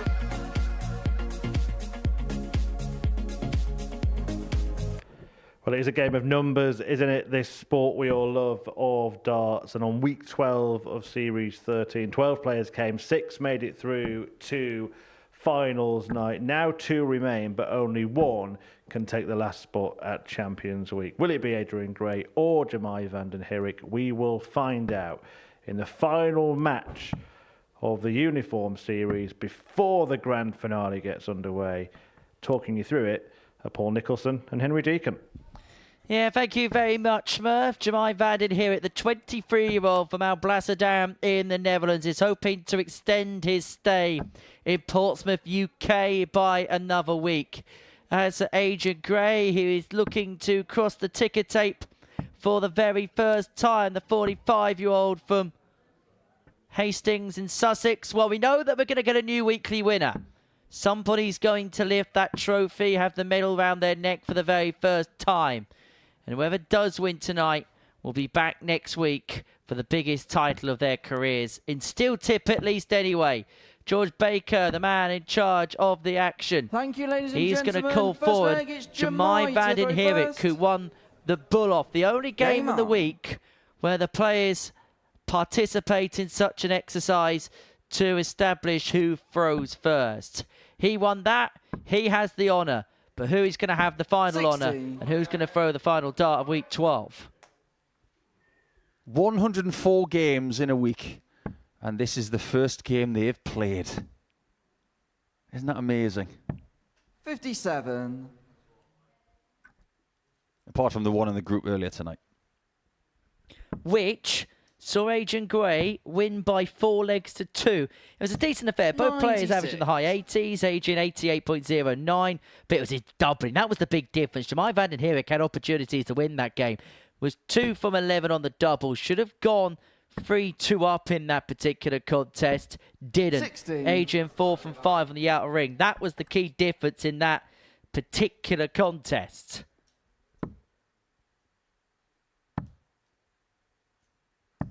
$96. There's a very famous line in the movie Titanic, said by Leonardo DiCaprio. Somebody's life's about to change. 58.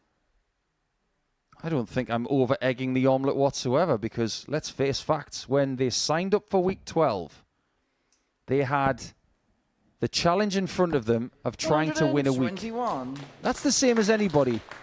From week 1 to week 12, you just want to win the week. But it is a little bit different in week 12, isn't it? Because the turnaround, after hitting the winning double, 41. it's as short as it gets. 128. Effectively, you have to prepare yourself for a 2-week tournament. Simple as that. Vanden Herik has 6 on 128. May only need the 3. Only does need the 3. Haven't seen a ton topper tonight up until there. The 128 puts the young Dutchman 1 up and in the ascendancy in this final. And also keeping Team Grey quiet. That's a lovely shot. One person in particular in the crowd was very happy with that 128. 85.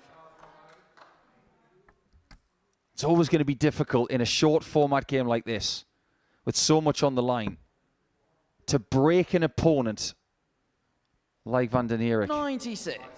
Because he's used to winning titles, isn't he? Especially in the last 12 months. And I don't know about you, I was discussing it with Keegan Brown early on in the week when we were covering Group A together.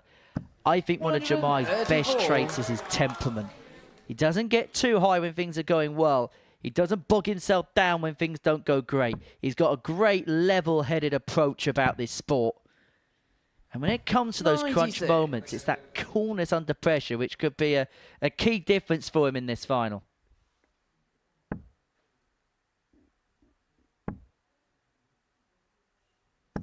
$100. Adrian has got to stop talking to himself in a negative way. That seemed, that last start, to be, where are you? Please give me more treble 20s. Well, here's the thing, Adrian, go and take them. It's not I hope, it's I will. That's the whole sports psychology of darts. Don't hope you're going to hit them. Just know you're going to hit them. So in this situation where he's been here, he's played in a final, lost a final before, can you sometimes want it too much and try a bit too hard? Yes, 100%. 140. Adrian, you're going 92. Don't try too hard. Just play. You're playing lovely tonight. Just play. 76. Opens the door, possibly for 2-0. He's already seen Vanden Herik hit something harder than this to beat him in the first leg. The 128, he needed 2 trebles to give himself a dart at a double. The 110, he only needs 1 big treble to give himself a dart at the outer ring. But it has to come with dart 2. Decide to persevere because the lie of the treble was 44. So good. But Gray's going to come back 3 in hand, a double 8 to level up.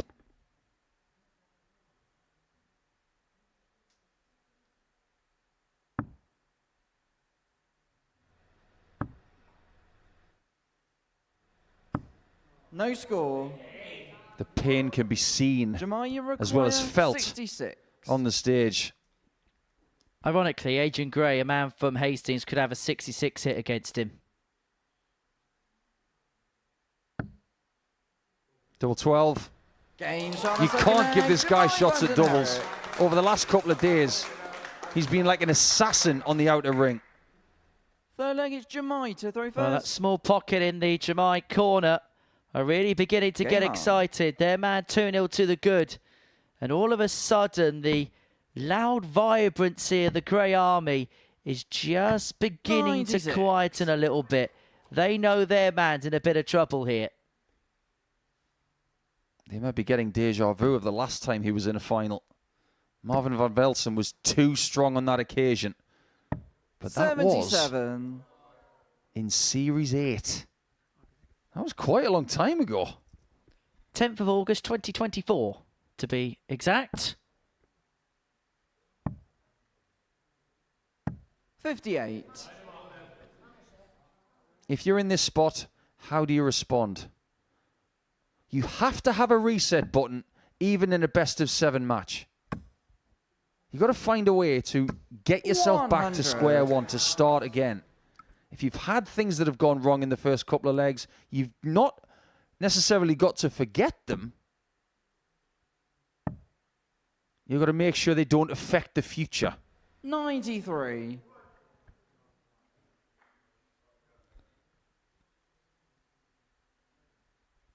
And the problem is, you feel as if Adrian, if he's going to have any chance of winning this final, has to break Jemai in this leg. 60. Simple as that. I don't see him winning from 3-0 down.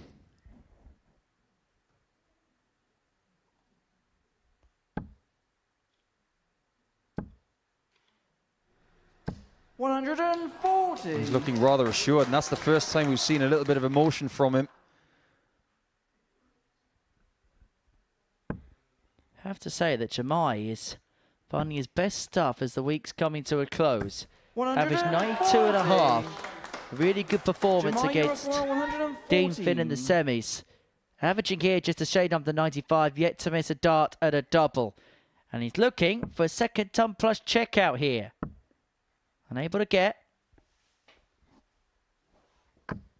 43. Adrian, you require He didn't really have to go for that 124. 60. He could have gone for the 16s. This could change things. He really needs a bull. Just in the nick of time. Adrian Gray. A brilliant bull hitter in his career, and he gets it right on time. Fourth leg, it's Adrian to throw That might first. well be the biggest bull hit we see this week. Game on.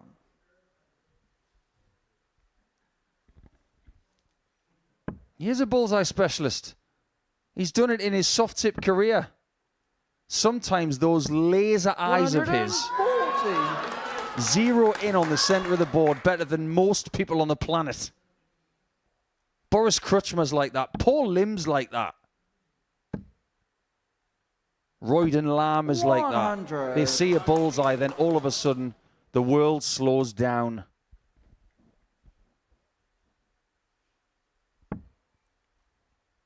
Bullseye almost as perfect as the landing of the Artemis 2 last night. 125.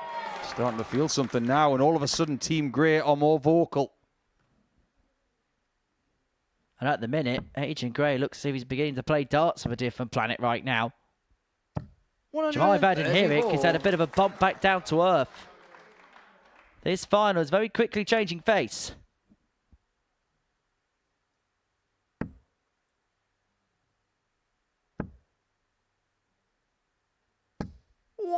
Good, but it could have been better. Dimitri agrees.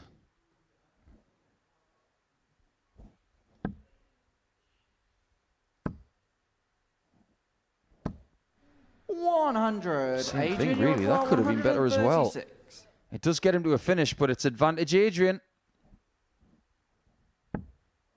What a lie that is for another one. Okay. The worst case scenario in his mind right there was a 20. 74. After dart 1, that has not gone well. Jamai, you require 167. He's not on a single to double combination yet. Well, we saw a big finish on the bullseye from Adrian Gray in the previous leg. Jamai isn't going to take out the 167. And so from 2-0 behind, Adrian Gray has an opportunity to level this game up at 2-2. Adrian, you require 62.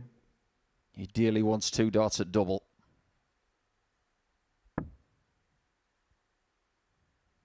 Just the one this time. 46. Jamai, you require Maybe it's that 72. that hasn't cost him the leg. It might have been the previous 2 darts in the last visit that didn't get him to 56 or better. Double 6. 60. Clips the wire, but the wrong side. Adrian, you require And if you 16. remember, in the group game between the pair, Vanden Herik missed a couple of opportunities to lead the game 3-2. Adrian Gray chipped away and then won the match as a result. Is a similar theme going to develop here, where Vanden Herik has missed darts to lead 3-1. Is Adrian Gray going to punish? No, he's score. not. Genuinely, Jamai, after you the last require visit, 12. Vanden Herik looked hurt. It's as if he'd hurt himself by missing the double. He gets more. He hits more. Jamai Vanden Herik. That is the biggest leg of the week right there. What could have been 2-2, This leg is Jamai and to go Adrian first. Gray continuing his momentum. It has been stopped. Game on. 1 from 10 on the outer ring for Adrian. Jamai Vanden Herik here is a leg away from making it through to his first 59. ever Champions Week. A young man who's picked up 2 titles on the Development Tour. A young man who's picked up 2 titles on the Challenge Tour. He picked up the Benelux Masters in 2025. 100. He's conquered a lot. He's 1 leg away from conquering the Super Series by beating the Conqueror. Exciting times. And if he does win tonight, the person who puts the medal around his neck will need a ladder. Thankfully, that person's not me.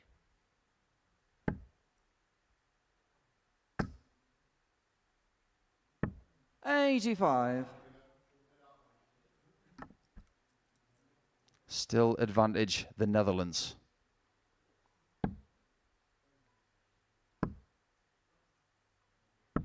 $58. But when you've not done something before, and you have been close before, it's actually harder the second time round to try and crack something. Because the first time, you don't have that reminder of what it's like to lose. 121. Simon Stevenson last week, debut, won it immediately against a great field, and I mean a great field. These two have been to Saturday night before with 40. disappointment. They have to go through a river of that before they even get to the chance to win. And Adrian's route is rougher. Adrian, yes, in charge of the leg as of now against the throw, but a bad score here could well be the beginning of the end for him in this final. Picks off the 25 65. last start. Sensible play. I think so too. If he goes for the 20s, he could get a collision into the 1 or the 5. That way, clean target, leaves 4 20s for ball, which he's 100. probably Adrian, you thinking in require his own mind that he has to 130. hit. Both players only need a treble to give themselves a dart and an out. Adrian should get the guarantee. He's going to look at double 5. Just underneath. 125. I'm actually disappointed for him because he had to ask if it was in. He would have been better off knowing that it was in. Jamai, you require 116. And so this to send Jamai Vanden Herik into Champions Week. A young man that has achieved so much at such a tender age. But one of the last things to tick off his list is a Super Series weekly win. But he's just done exactly that. The last player into Champions Week is Jamai Vanden Herik. And he's done so with a fanfare. 2 ton plus finishes. en route to a 4-1 win against Adrian Gray. And that young man from the Netherlands is going to be the last of the dozen that is going to play for the jackpot come next week. The last name through to Champions Week is Vanden Herik, a 4-1 winner in the final over Adrian Gray. Yeah, fantastic performance. And a set of fantastic performances at the right times this week for Vanden Herik. That has carried through into the finals night. Adrian Gray in the final with that checkout success of just 1 out of 11, causing problems for him. But it was Vanden Herik who won it, and he won it with this fantastic 116 checkout. You'll remember that shot for some time.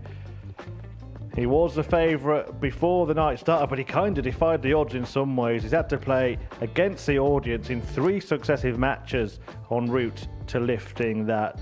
There he is, Vanden Herik.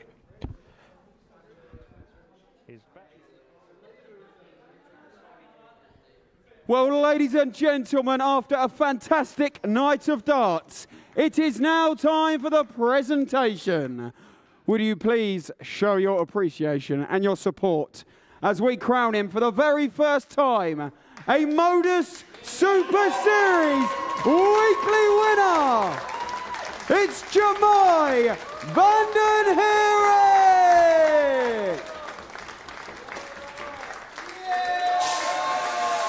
Ladies and gentlemen, one more time, your week 12 winner, Vanden Herik. Yeah, fantastic achievement for Vanden Herik. He picks up the trophy, medal round his neck as well. Paul Nicholson's joined me in the studio, where he's going to actually come and talk to us as the last winner of this series. He's bringing his darts and his trophy with him, Paul. Look, over the course of the week, I said it just before the trophy presentation there, has he just done the right things at the right time? Seems to be the case. Started the final well, weathered a storm, and then when he got a chance to win it, he won it with a ton plus checkout. And look at that beautiful tops as well at the end. It was right in the middle. So when you are able to win a game like that, to do something for the first time, and to do it immediately, it shows the readiness in your armory. He's a great young player, and like Henry mentioned in commentary, it's just the next step on the ladder. It's a very steep ladder because he's very tall, but he's on a very big quest. I don't think this is going to be where his quest ends. I think he's got a lot more to do. Yeah, the empty chair, by the way, is waiting for Vanden Herik to join us. He's on his way upstairs now. So before he gets here, I think we should talk about Adrian Gray first. Disappointment for him in the final. Yeah, of course. He had a way of getting back into the final as well. He's going to be very disappointed that he didn't make it 2-2. And as soon as it is 3-1, I said so in commentary that I think that was the biggest leg of the week. He did have chances, Adrian, and that's the thing that's going to keep him awake tonight. Because when you're up against someone from the same country as the last person you faced in a final, it will feel like deja vu, in his case, in a bad way. Well, we've got a visitor. Jamai, come on in. We are live. Sit down. Welcome and congratulations. I'll let you get a little bit of breath back. But before we speak to Jamai, Paul, just about the last couple of performances, the final and the semi-final, that's where he really stood out, wasn't it? What we've talked about tonight are players who are able to negotiate the mire of Monday to Friday darts here. All you've got to do is get to Saturday, and then your strengths really come out when it's a short group format and then knockout darts. What we've seen from Vanden Herik tonight is an ability to play both disciplines. He was the most group dominant player this week in Group B, because everybody else had to really work hard just to make their way to Saturday night. His avenue through to this was a lot more serene, but when it came to knockout darts, he was the best. It's as simple as that, which makes him very dangerous next week. Absolutely right. You've never get those stairs. Hopefully you've got your breath back now. Tell us how you're feeling at the moment. I'm just speechless to be fair. He missed the 130 for them to go 3-2. And I just knew, well, I had to make a guess that when he's on 5, he's going to choke.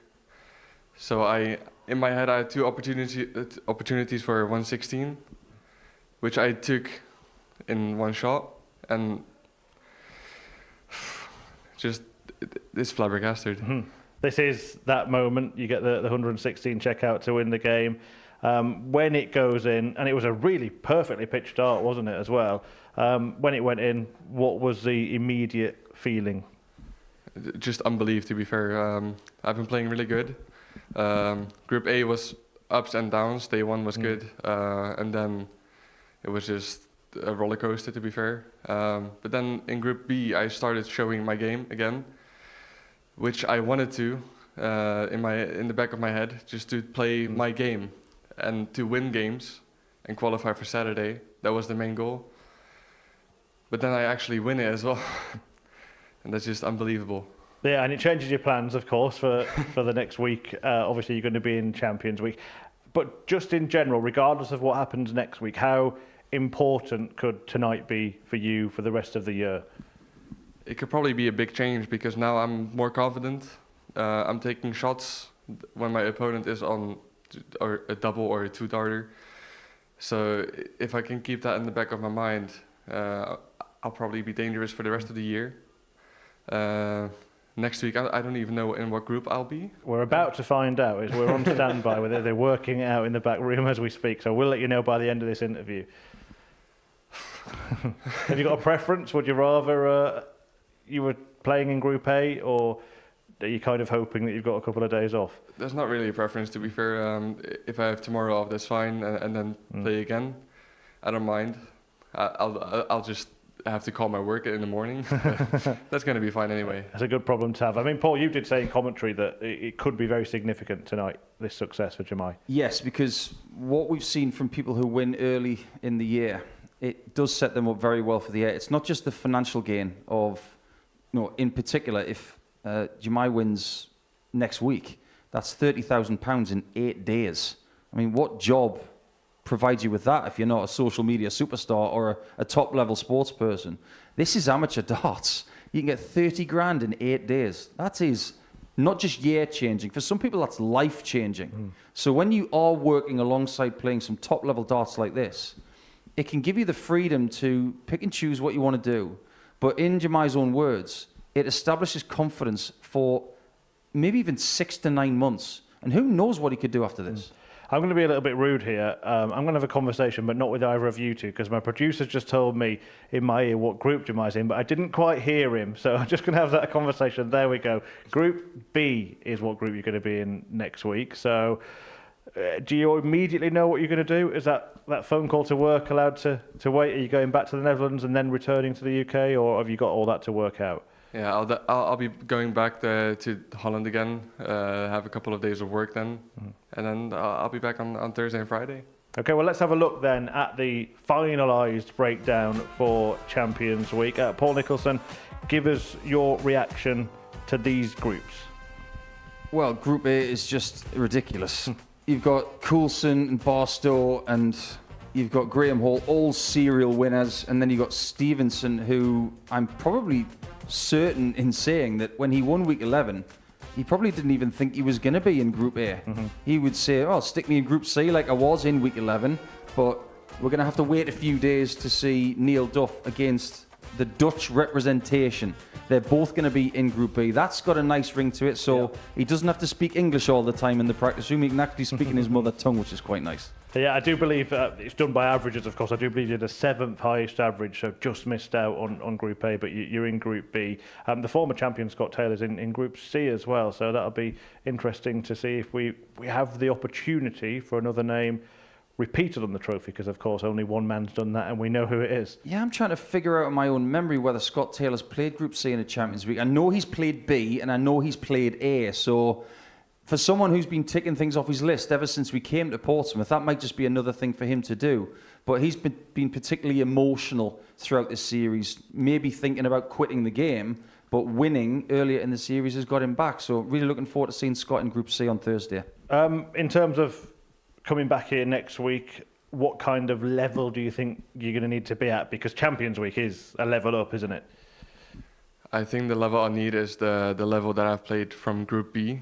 So from Thursday to now, everyone in Group A is are really good players. So I'll definitely need that game from Thursday to now. I'm making it up on the spot because we've just found out what group you're in, but you mentioned how good you were in Group B. You won it really comfortably. Is that a little bit of a comfortable feeling to be going back into that group? Maybe in the back of my mind, but I'll be starting from zero.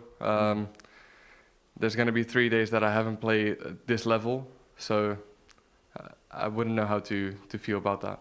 There's actually a benefit of playing Group B as well in any week, because you've got no idea who the other half of the field is. Sometimes you can get bogged down by, I've got to play Neil Duff, I've got to play Kiana van Velsen, but the thing is, I don't know who the other two are.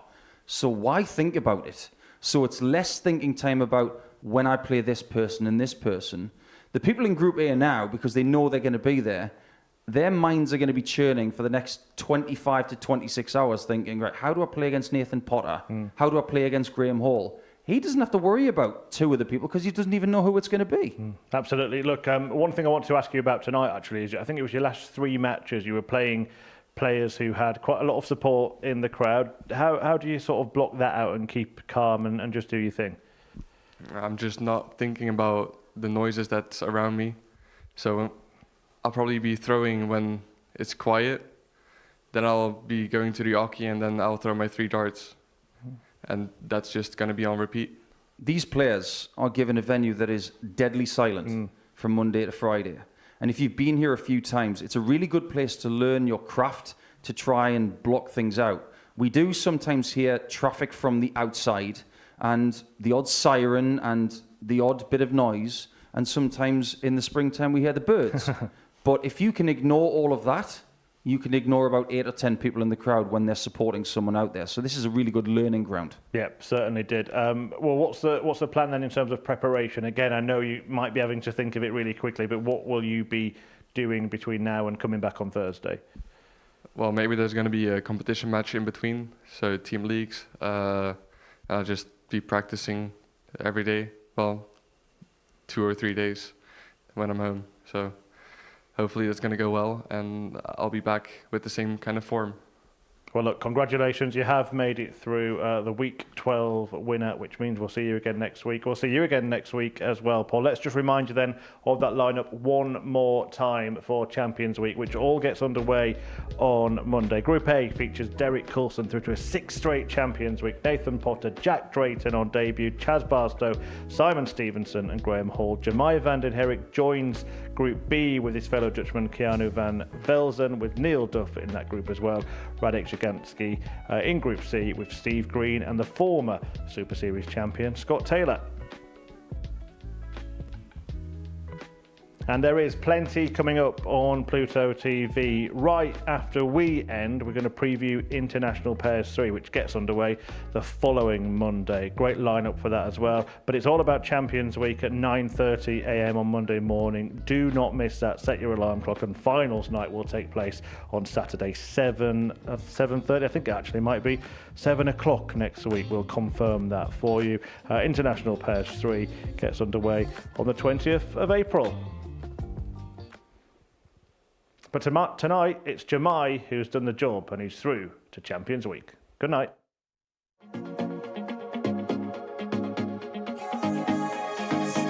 How relaxed he's feeling. He's had this game in the palm of his hand from pretty much the first dart, pretty much from the word go. And if he finds his double 10 here, he wraps it up by a 4-1 scoreline. Winning in Las Vegas. Right thing to do. The bull. Kane shot the third leg. He enjoyed that, didn't he? He's gone double-double. Game shot the third leg.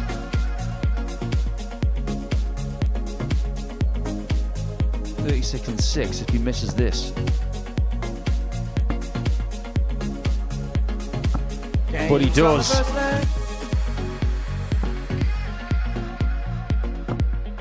Now chasing double 5, gets double 5 and is into the final.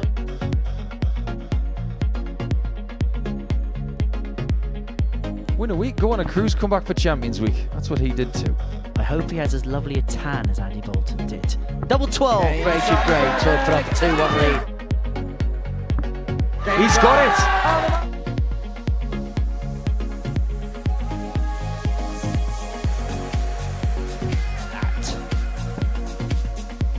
Vanden Herik has 6 at 1-2-8. May only need the 3. Only does need the 3. This could change things. He really needs a bull. Just in the nick of time. To tender age.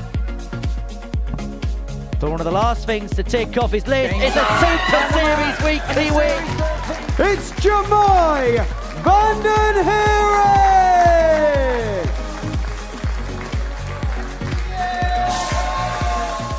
The new Modus Super Series champion.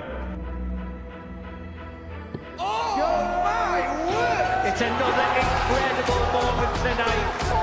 Jeff Smith! It's match start. 5-star performer, and the bullseye is hit. It's Johnny Magnet!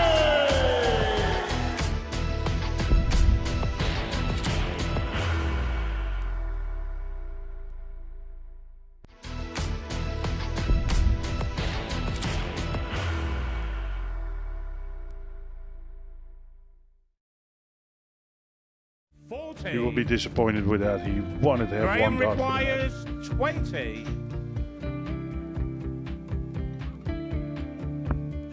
Graham Usher wins the first game of Champions Night, and it was an absolute ripper.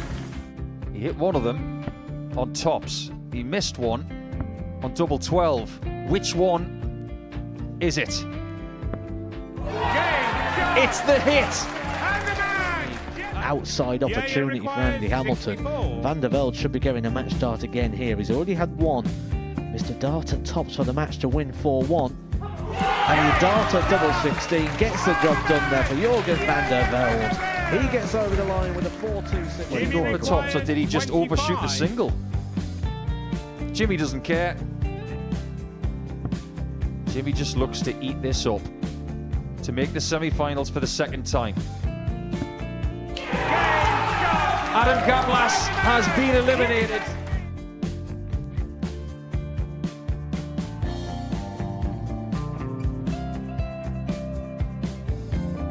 Keep us guessing. This time he's trying to leave double 18. He knows best, and he takes the lead. He is 2 darts away Jeff requires 86. from a Super Series final. He's 1 dart away. He doesn't need any more darts. Jeff Smith makes the Series 11 final.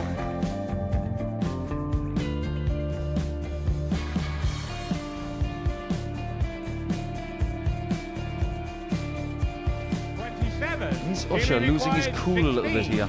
Oh, absolutely. Right now, I'd say the head's gone. And you don't have long to recover. It is very, very short format darts. Vansky's halfway to victory. He only needs one more. Jimmy Vansky is yet again into a Modus Super Series final.